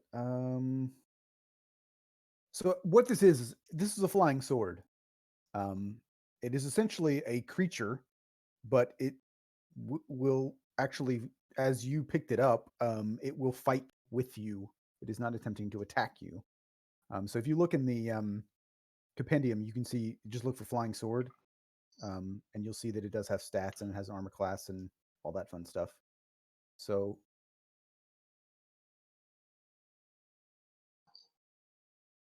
She just grins at Santar's like, I think I made a new friend. For now.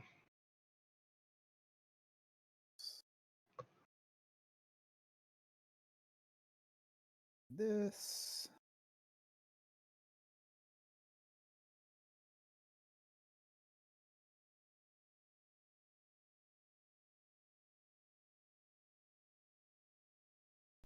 I mean, Santai, you may not like it, but I definitely enjoy the cut of its jib. Kind of just lets out a long sigh and turns around. All right, so you should all now see it in your journal. So you should all also be able to move it around and. Mm-hmm. Was that 2 pointed? It only has 17 hit points, so. But it can move 50 feet.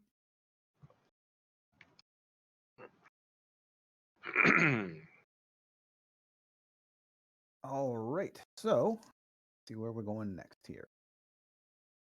When she cast attack, did the floating lights seem magical? Yeah, they do. Okay. Faintly. Nothing like dramatic. Well, I mean, I was kind of imagining them being some sort of spirit type things, but if they're not, or if they're magical, maybe they're just more. No, they don't appear to be like ghosts or anything like that. Okay. Great. So, you can see that there is another tunnel leading out of this room. It's a bit of a short corridor. Again, appears that you're still moving sort of in an easterly direction, maybe a bit southeast at this point. But you can see that at the end of this short little corridor, that there's a crumbling hole in the wall, and you can see beyond appears to be what appears to be a large temple sanctuary. So this doesn't appear to be like the actual entrance to the sanctuary. There's like a hole in the wall that you sort of like can see through at this point. Does it look like it was someone broke into it, or does it look like it naturally happened? It looks like this may have been done intentionally. Okay. It's hard to tell, but if you had to guess, it might be intentional. And you can see that there are a series of wide steps that lead down past these thick stone pillars that have a skull motif that are put onto the center of the sanctuary. Here, however, you can see that there are what appear to be funerary braziers that are actually lit right now, that cast a bit of an eerie shadow over what you see are two sarcophagi. One appears to be quite damaged. The other one appears to be intact. And then you can see that there are steps that lead up out of the sanctuary, but you can't. It's dark up there, so you can't see where it goes. So here are the choices that you have. You can choose to investigate the undamaged sarcophagus. You can choose to investigate the damaged sarcophagus, or you can ignore them both and continue on up into the darkness beyond the temple sanctuary. Well, I mean, we're looking for something, so I vote investigate at least one of them.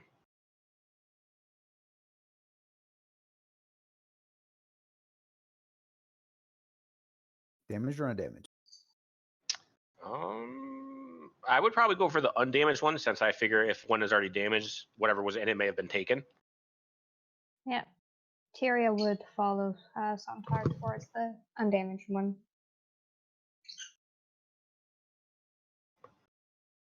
All right. So you can see that it is a stone sarcophagus. It is beautifully carved into the form of a woman with snake-like features.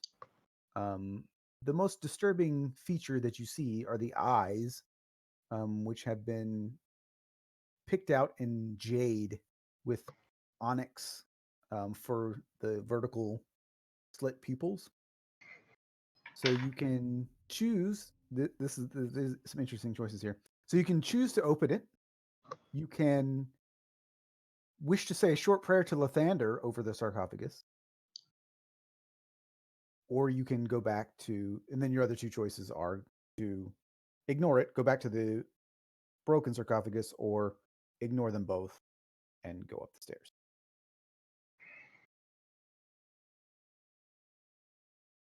I feel like that's a bait, though, isn't it? They're like, hey, if you, because it actually officially says, if you follow a deity and wish to say a short prayer over the sarcophagus. It's like that just feels that I don't know what happens. I don't know which one what happens if you do that, but I just think it's interesting that they put that on there. Like, I mean, I'll follow. I'll take the bait. so Well, you shall say a prayer to Lathander Yeah, why over not? the sarcophagus. So you stand over the sarcophagus and offer a short prayer to your deity. And then it says, if your deity is good aligned, which Lathander is. So let's see what happens when you do that. What's the worst that can happen? So, as you do, all of your weapons begin to glow with a dim white light. For the remainder of this adventure, you have advantage on attacks against undead creatures, but disadvantage. This is funny. But disadvantage on stealth checks while you have a melee weapon drawn. It's like, well, that really doesn't matter for you guys. Well, So no you now problem. all have advantage on attacking undead because you, Lathander, said, hey, here you go. okay. So your choices now still are to open the sarcophagus, investigate the damaged one, or go up the stairs. Since I have seen Tyrion kind of just keep going for what she wants and looking for this thing, I figure if I don't open it, she will. So I'm gonna pop it open. Taking a step back. So, despite its apparent weight, the stone lid of the sarcophagus moves pretty easily, sliding open to reveal a decaying skeleton and a small hoard of gold coins. No stone or nothing like that. No. But go ahead and make a dexterity saving throw real quick. All right. So, as you do that,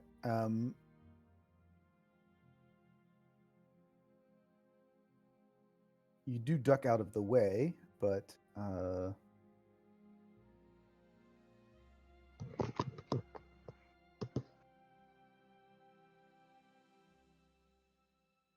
snakes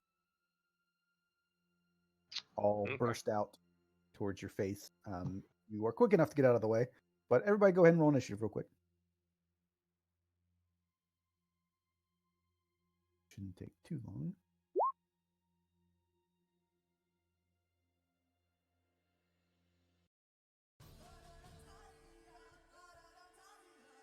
Another swarm of things I've never used before. A swarm of poisonous snakes.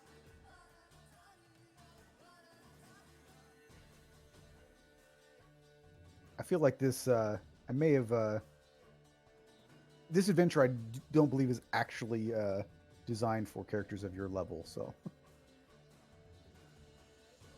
These things are probably a bit easier than they would be normally. I mean, and give it time. I buffed a few things, but I just feel like at what point do snakes become like really difficult for a level 10, right? Like it just seems unlikely that would ever happen.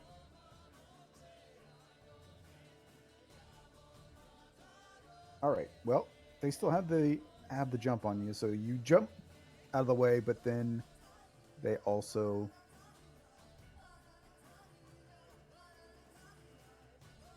amazingly that one hits you, and you need to make a whopping DC 10 Constitution saving throw.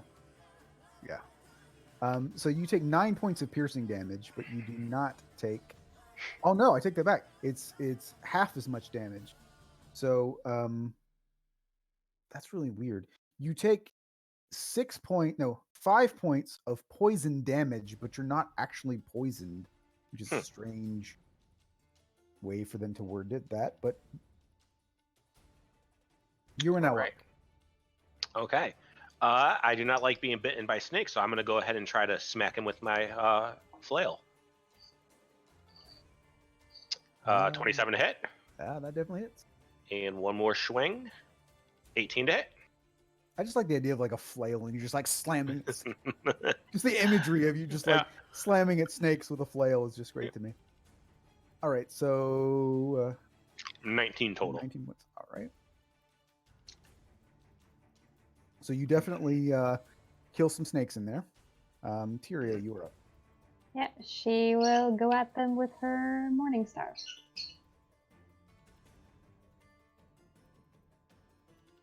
Um, 14 is their armor class, so that also hits them. So 15. So there's only a couple of them left here, but they are still going. I'll say you're also smashing up this decaying corpse with your Morning Star because they're in the coffin. So Jarek, you are up. I might as well move up and attempt to two-hand hit it with a It's- warhammer.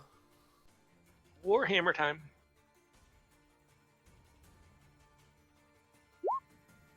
Okay. Yep, they're gone.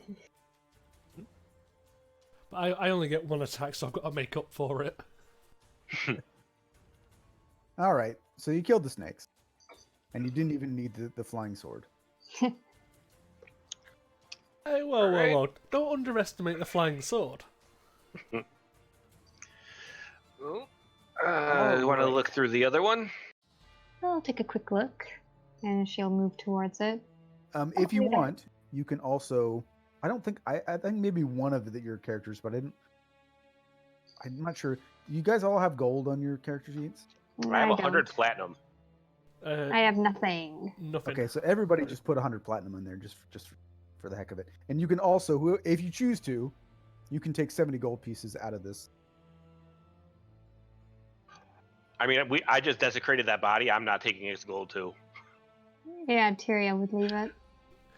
Yeah, my character's got enough problems. I don't need to take cursed gold. Alrighty. So you can we'll say that you just close that back up and Yeah. just pat that and be like, okay, that's all right.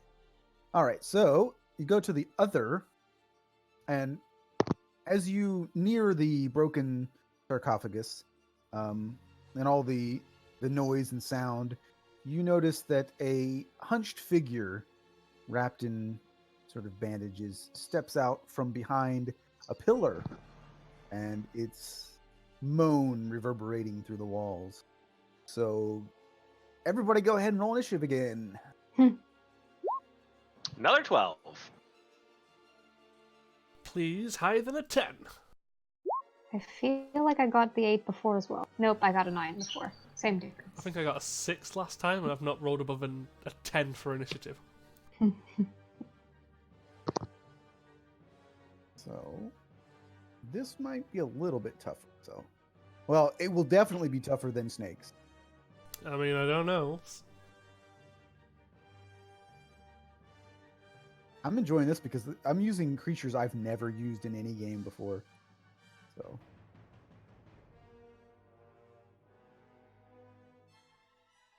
Now this is a pretty cool creature. I do say so myself. I'm excited about it. Big 3 for the flying sword. Gotta be nice. So I'm not the slowest one here.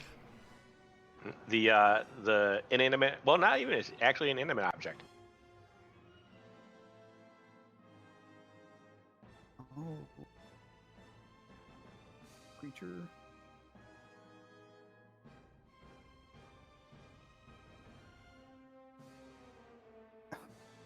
+0, roll 13, and I still get to go first.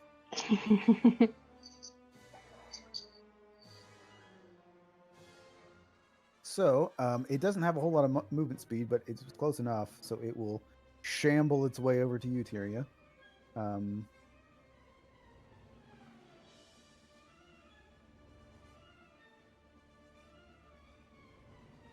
This is interesting.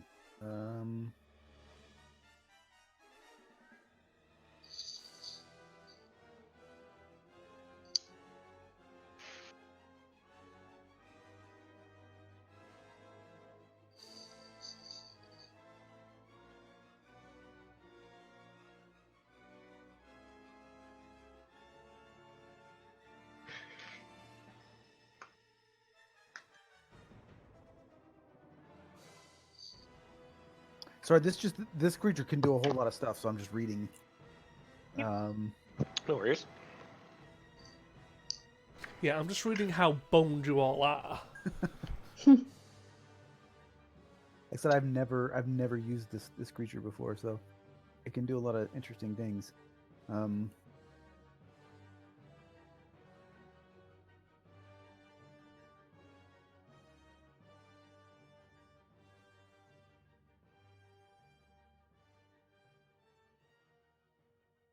All right, so first off, it is just going to attempt to essentially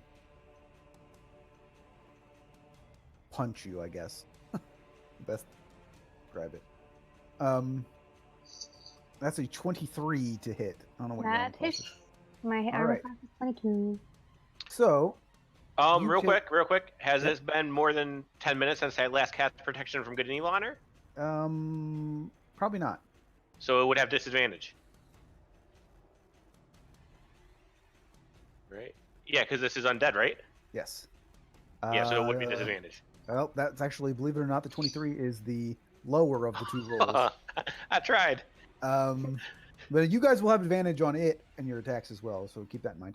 But you take 16 points of bludgeoning damage plus 12 points of necrotic damage.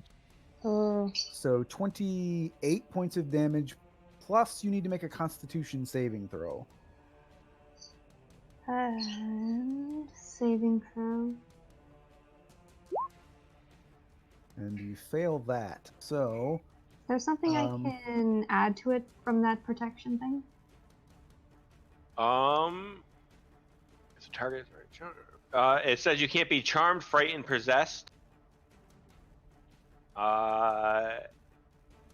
The target, you would have advantage on a saving throw against a relevant effect. So if it is either possessed, frightened, or charmed, then you would have advantage. If not, no. Alright, regardless, I rolled a 5 and a 12, so. it doesn't matter.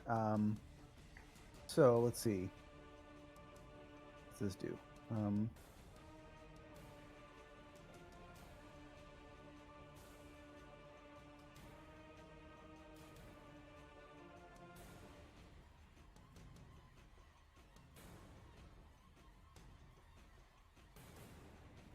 So you are now cursed with mummy rot, which means that you cannot regain hit points. And your hit point maximum reduces by 10. So your hit point maximum is now 90. Okay. Oh, shit. Well, but remember, you guys are paladins, so if she survives, you can remove curse. I can't. Yeah, I'm pretty sure. Oh, yeah, I have to do it myself. Which you can do. Yeah. Where did the... There it is. So, Santor, it is your turn. All right. I see this thing hits much harder, so I will run. I am going to give a swing real quick with my flail with advantage. For 10 bludgeoning. And I'm going to pump a second level Divine Smite into that. So that would be plus 3d8. This is all radiant damage. Actually, wait, it'll be 4d8 since it's undead, right? Correct. Yes, so one more d8. So 25 points, 15 of it being radiant. Alrighty. And then I will go ahead and take another swing at it. Okay, I don't think I could do another. Wait, when you? Oh yeah, no, that's not even a bonus action. That is just a you could do it. Yep, So yeah, I will do another Divine Smite this time at level 3. So that would be an extra 5d8 damage, including that. So do I just roll the 5d8 and double it, or do you want me to roll 10d8? I don't think you get the double on the smite. I think it's just the base damage you get for crits, right? No, it's You get the double dice for smite. I don't know. I thought you got it for all dice, so I don't know. I've seen it done as where if you do crit and use smite, you do all the smite damage as well. Because it's not so often you get to crit on a smite.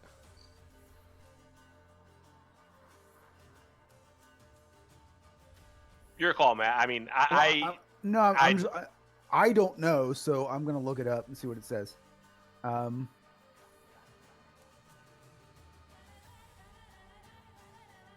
Well, 100% it's 5d8 if you're doing a level 3 smite anyway.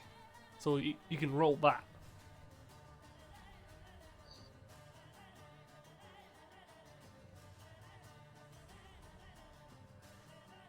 Okay, so the way the smite works is that, which is cool, is that you can decide to use it only after you've hit. So essentially, you hit, and then you just surge that magic into that hit as you recognize that you hit the thing. And according to this, and according they're quoting the rules as written, it is all the dice. Yeah. That gets doubled. So if I were to, I said I was doing it at level 3, which means it would be the 2d8 plus 2 extra d8 for the bonus levels, and then the 1 extra d8 for it being an undead. So it would be 5d8. I can either double the 5d8 or I could roll 10d8. It's up to you. Whichever you feel like doing is fine. Just because I never really get to do it when that big, I'm gonna roll 10d8. So 60 is it 64 plus? Plus the 16, so 80. Okay, well, it's dead. I got very mad there, Santa. So you smited it so hard you smote it? Yes. It had 97 total hit points, and that's 72 after. So after the first hit, and then you killed it. Yeah. All right. So essentially, the radiant light of your attacks just turns it into ash. That's like one of the main reasons I wanted to play Paladin, because you don't really do a lot of damage, especially if you're like defensive. But what you can still do that damage when the whole crits come out. Yep. Tyria will So use 5 maybe the points. snakes were harder. Tyria's going to use that 5 points to return her thing to 100, I guess. Yeah, if you Yeah, to cast remove curse or whatever it is. Yep. Yeah. So you with that you would regain your hit points and also, or regain your max hit points, and then also you would be able to heal again. I do have pretty much all of my spell slots. I can heal people if needed. Oh, save your healing. I will just take one of the potions for now. That guy actually was so powerful. He had legendary actions and layer actions and could cast spells as a mummy, and he's dead now. Yeah, I got to do one thing. When you said how much damage in the curse and stuff, I was like, oh shit. Technically, he did have one other thing that I should have done. He had a multi attacks where he could do that punch, that rotting fist is what it's called. But he also has dreadful glare, which he's supposed to do both of them. But it was like it's to wisdom saving throw, or you would be frightened. But I don't think any of you could actually have been frightened by it. I think me and we could have. I think only Tyria was immune to the. Yeah. Either way, how did it even happen? Tyria. Nope, thank you. Yeah, I was gonna cast Bane and just start sacred firing him. And I mean, not also on that 10d8, I only rolled 1 under average. Like 1 die under average. Everything else was like insane.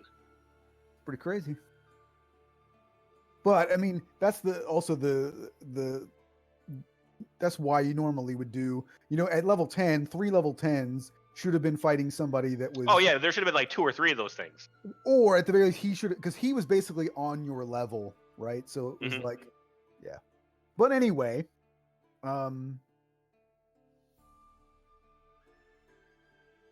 You find that the damaged sarcophagus, there's nothing in it other than there's a golden ring in there that you figure is probably worth about 5 gold, but that's the only thing that was in the broken one. Another And now waste of time. the zombie didn't come out of that thing, right? It was like standing away. Correct. Okay. So essentially, your only options now would be to just leave and go up the stairs. Continue on. Yep.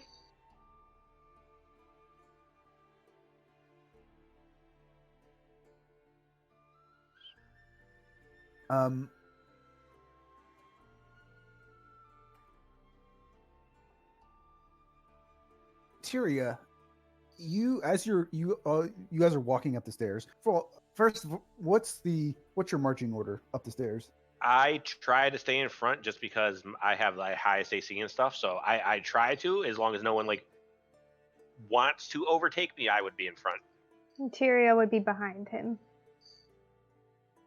Keep the cleric in the back. Nah, we got our flying sword back there with him. And the stairs are probably wide enough for you to go side by side at least. But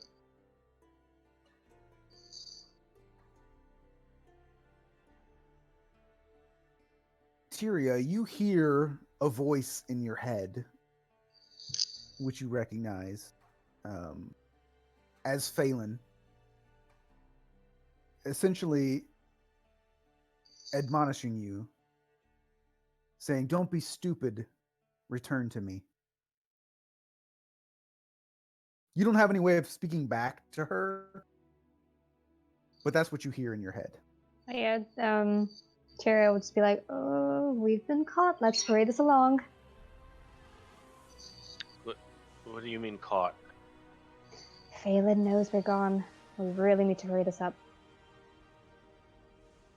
This was all your idea. This was not an order. Not exact. Well, no.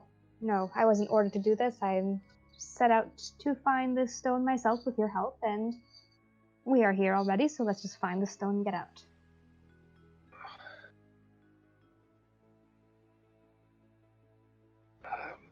Okay. And he kind of just like shakes his head back and forth and keeps walking on.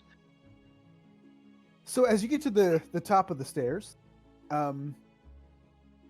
you can see that there is a landing up there, but there doesn't appear to be it's almost like a balcony of sorts. There's not really anywhere to go up here. However, you do notice that there appears to be a crawl space that has been dug out below the wall to your right. You can see a bit of faint light. So there's essentially a crawl space under the wall.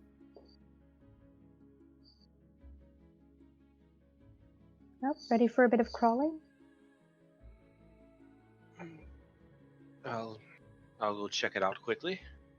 Tap you in the back. Get to it. Yep. And I will begin crawling under.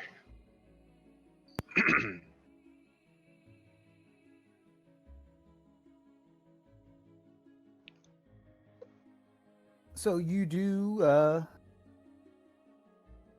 It's not too far. I mean, the wall's not like particularly thick, so you are able to make it through there.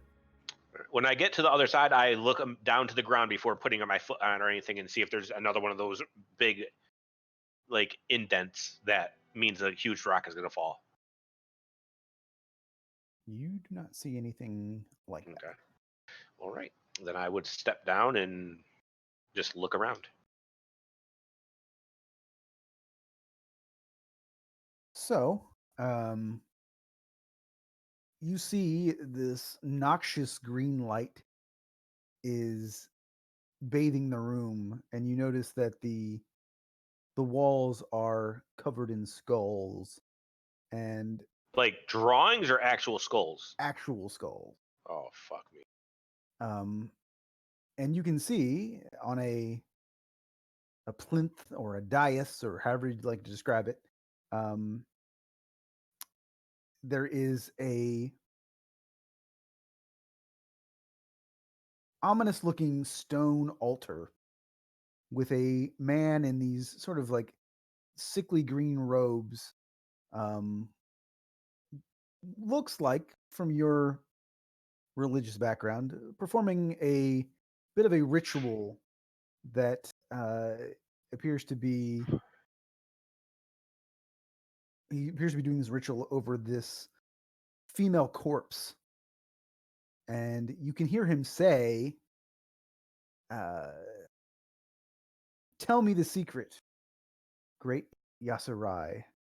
And you can see he's moving his hands. You can see that he's casting a spell. Would we all be But in you the also room see now? that, but there is no answer to his. And is his back to me, or can I see his face or anything? His back is to you, Okay. and you also see two other people in the room as well. Have have have the other two crawled through the hole as well? I will say you guys have, yeah. And they're probably maybe the room's fairly large, so they're probably about 20 feet in front of you. All right. And I mean, we're not quiet. Have they noticed us? At this point, they haven't, but go ahead and do a stealth check real quick, everybody. I was going to make a different suggestion. Well, just for the fact that you just crawled through there, it was a stealth check, but you can still make your suggestion. Considering we are clearly watching people commit necromancy, I was wondering, am I able to upscale a domain spell?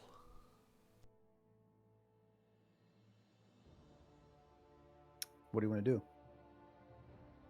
I was going to upscale a fireball to level 5.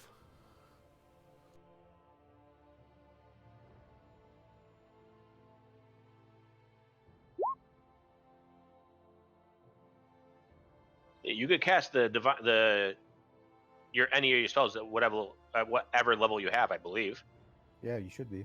Okay, no, I didn't know about domain spells in particular, so I said, No, the reason I put domain and everything on there, or oath for the paladins, was just as a recognition of the only reason that you know that spell is because of oh yeah, like yeah. in And addition because they're to always prepared no matter what. exactly, yeah. So but it otherwise it's still treated as it's essentially just an extra spell. It's the same as every other spell. Okay, It's not like channel divinity or anything like that. So so would I be able to quickly just send everyone a to whom it's concerned? if you'd like to, It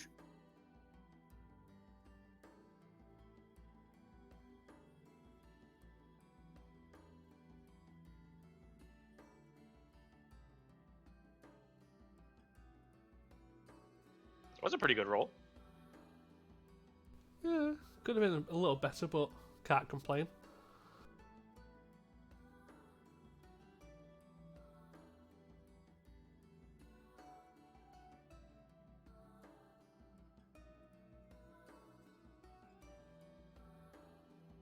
here.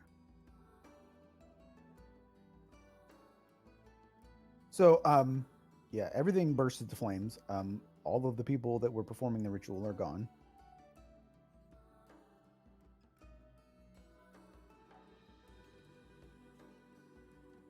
And this is the corpse of the woman that they were casting it on, which is also burned. But there's no combat because everybody's dead. I'll just look at the other two. Was that a little overkill? Or no? Good? I don't say anything back. I just approach the body. And is there still like the green light or aura, whatever it was, coming out? Yeah, everybody do a perception check or investigation check just to look around the room.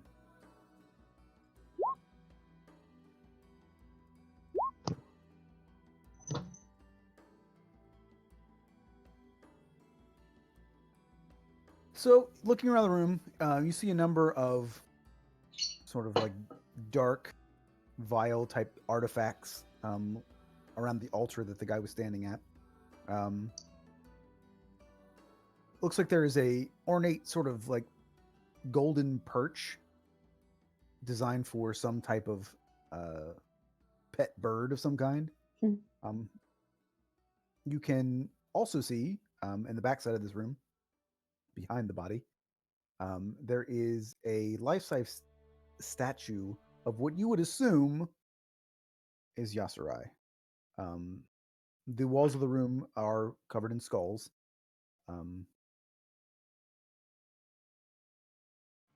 So you can search the body, you can search the altar, you can search the statue, you can search the walls, you can search the perch. As Those I are all the look things back that you and can do. forth between like the corpse and the statue, are there any like? Does it look like this corpse is the same as the statue? It's hard to say. Like whether it be like The body's pretty hair. scorched. Okay, all right, all right. But you can see it is a desiccated corpse. I mean, like it looks like undead type body at the point. Yeah, I'm gonna look to Tyrion and just say, "We want to see if any of the if there's any undead around, please. Something just does not feel right here." Oh, I can. And she'll use her divine sense to look for undead.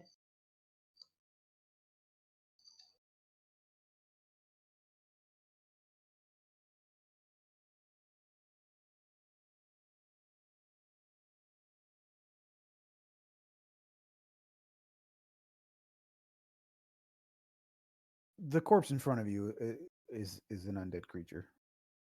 It's not. I don't know how to describe it. It's an undead creature, but it's Is not. it an undead corpse? It's essentially it is currently an undead corpse. Like it's not active. Like that. I don't want to say it's alive. But it's not like awake. I guess you would say. So it's like how the zombie we just left is. It's back on the ground. Yeah. So I mean, it's an undead creature. So I would say with all of your knowledge as paladins and clerics, you would be aware that it's possible that this undead creature could, because its body is not entirely destroyed, it could wake up at some point. It's not currently, but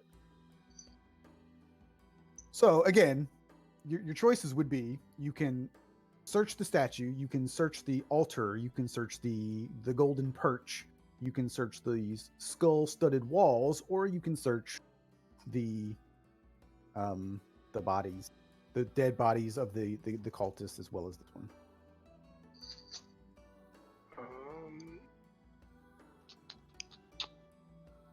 Perhaps. And You you could can ask it.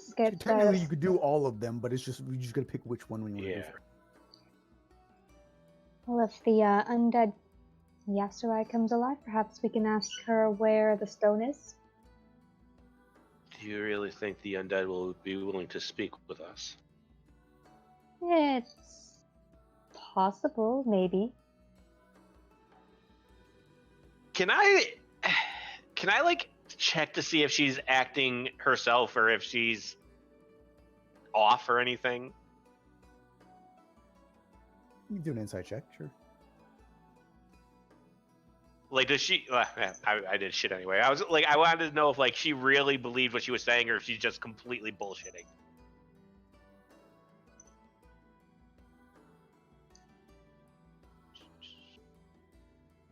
All right.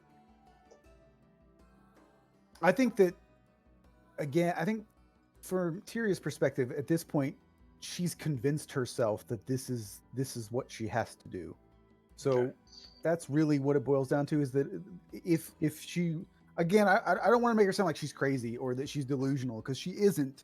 Like, she does recognize what she's doing and what this means, but she's still convinced herself that it's what she has to do. So no matter what occurs surrounding that, it's fine because she has to do this.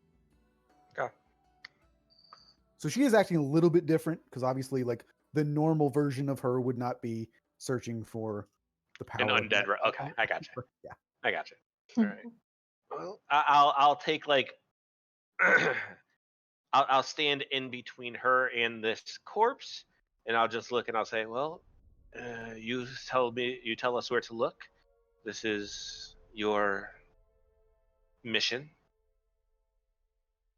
Well, I suppose we can ask her last in case she does come alive and start attacking us. So just around the room, there's a couple of things I guess we can look at. And she'll just look around and then start at the corpse of the bodies, burned Okay. up bodies. See if there's anything left.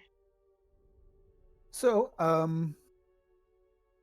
there's not much left of them other than one of them has a scimitar, and one of them has a golden pendant that is the scarab skull symbol of Yasurai. Not with a whole bunch of money. Um,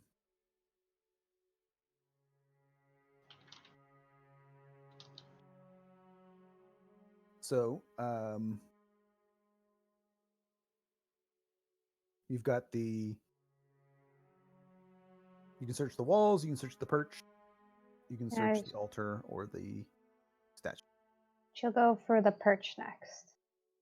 Yeah. Every like 10 or so seconds, I'll take a quick glance to see where those two are. But other than that, like 95% of my focus is going to be on the corpse because undead is not something that Santar trusts at all.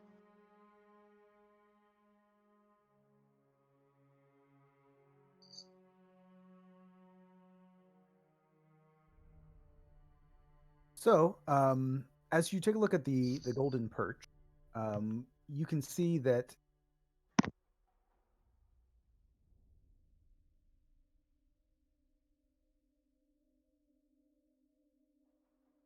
there's a indentation on the side of it, and it looks like, based on the fact that you picked up the sword, that it looks like the sword could actually like slot into this perch. Yep, she will stick the sword in. After going to grab it or ask it to come. So as you do that, it sort of clicks into place, and these sort of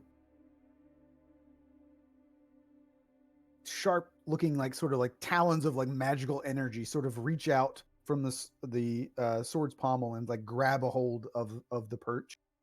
And as it does that, you can hear this grinding stone on stone, and there is a secret compartment that is revealed, containing a rather large looking object wrapped in this kind of decaying leather.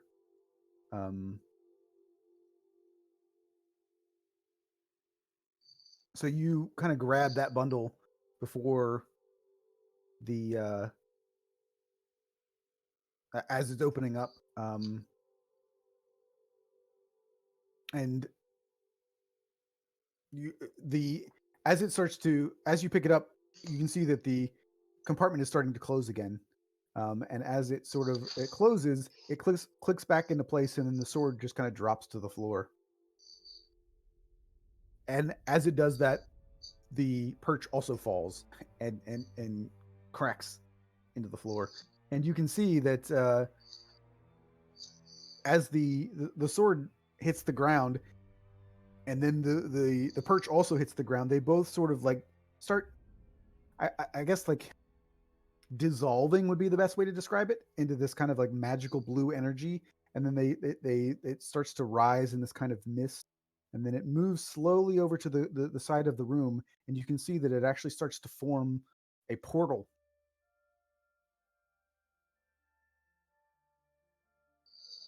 That's interesting. Guess the flying sword was useful for something besides just being a flying sword. So What is it that's wrapped up? Uh, just a little something I found. Is it what you're looking for?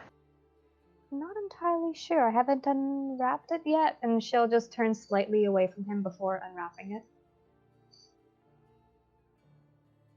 So you do open up the leather, and you see this sort of sickly green stone, that it looks like it has. It's I don't know how to describe this. I guess like if you think about like the way that if you've ever seen like images of like blood going through someone's veins, that sort of like flash, and you can see all of the branches of the veins and everything. It's a sort of this sickly green stone, and you can see what almost look like black veins that are like pulsing. We found Best it. you can tell, that's probably the stone of Yasurai that you were looking for. Yeah, she'll just say, "We found it, Sontar. We found it." Oh, Jack, this is going to change everything.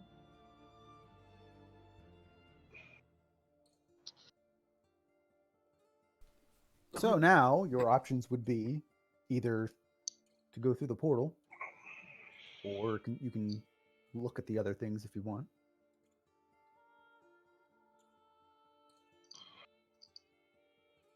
I understand that you think this is what is necessary, but if not even the Queen wants it, what do you plan to do? Do it anyway. This is the only way we'll win.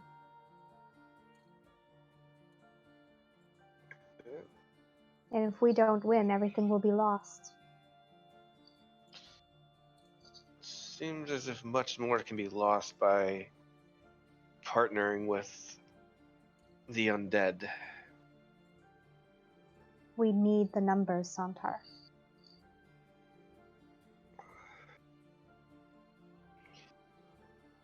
I've never not followed you before. I'm sure I'll do it again, whether I like it or not. Do you wish to keep looking around, or are you happy with what we have?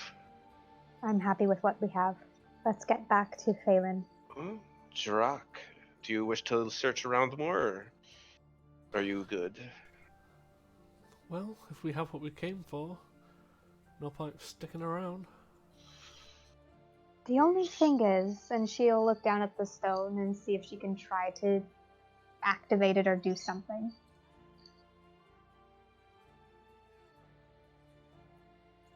Wondering how it works.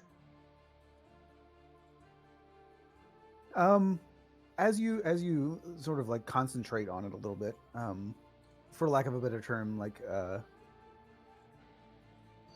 I guess, I mean, trying to think about the best way to to describe it. I mean, you're not really attuning to it necessarily, but you can see that it's a little bit disturbing. It feels like as you're first and foremost, as you're touching it, it feels like time sort of slows. So for Jarek and Santar is just a few seconds. It feels like you've been staring at this thing for hours. And you see that it's like there's shadows sort of playing in the edge of your vision. That like it just feels like there's constantly like something in the shadows to your sides, and every time you look, there's nothing there, and it just always kind of like just feels like there's just this presence right on the side of you, and you get these weird visions of the lands around you turning to famine and war.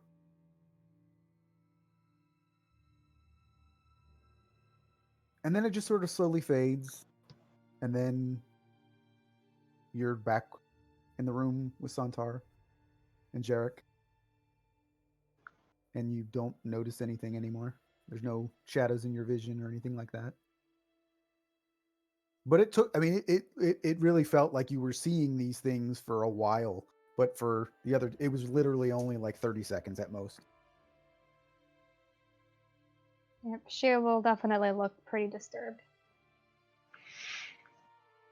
And you said this happened over like seconds for us? Yeah, I mean, you probably would not have noticed anything at all, but for her, it felt like she was staring at this thing for hours. Like, because I was looking at her, I was just like, "Is something wrong? You look troubled." No, nothing's wrong. Let's go. Check.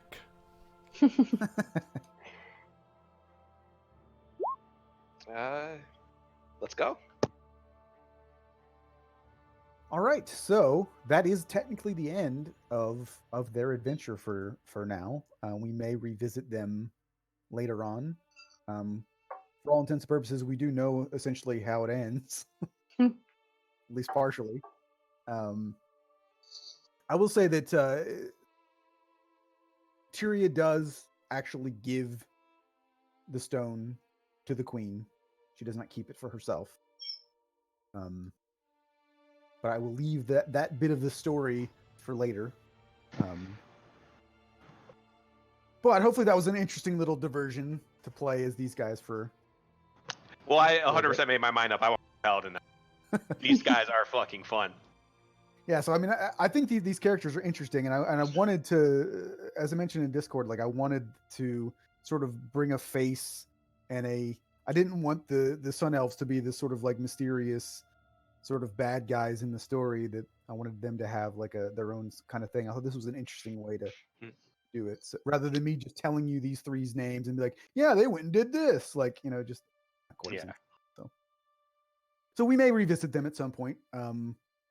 See the aftermath of these choices that they've made, or that Tyrion made, and the rest of you followed. So, back to our main cast of characters here.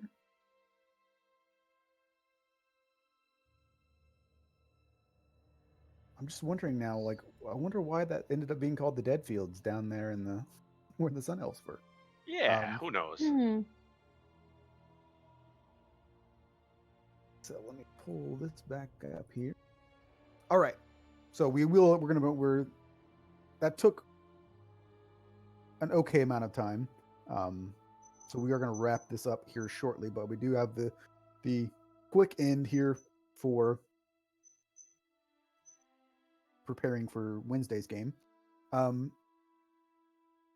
You all make your way back towards Ornkaima. You guys did say you were going to Ornkaima, right? Not back to the house. No, we're going back to the house. Yeah. Okay. Either way, it's the same thing. I just didn't know where we wanted to end you guys at. So, so as you're approaching the forest, towards your home, well, I'll even say this, like, so Soren, you probably if you had plenty of time to relay this story, if you wanted to. I don't know how interested Bjorn would be in the Sun Elves, but this is very interesting because this is not in the history books, right? Like, this is not a story that was told. So this is new. This is brand new information that you're reading firsthand about the war. So it's kind of a big deal. This is knowledge that not many people have. So if you want to have told everybody that, then that's a thing that you could do. Yeah, I'd read it to them. Obviously, again, I don't think Bjorn would be Bjorn interested. would not pay attention. Definitely not.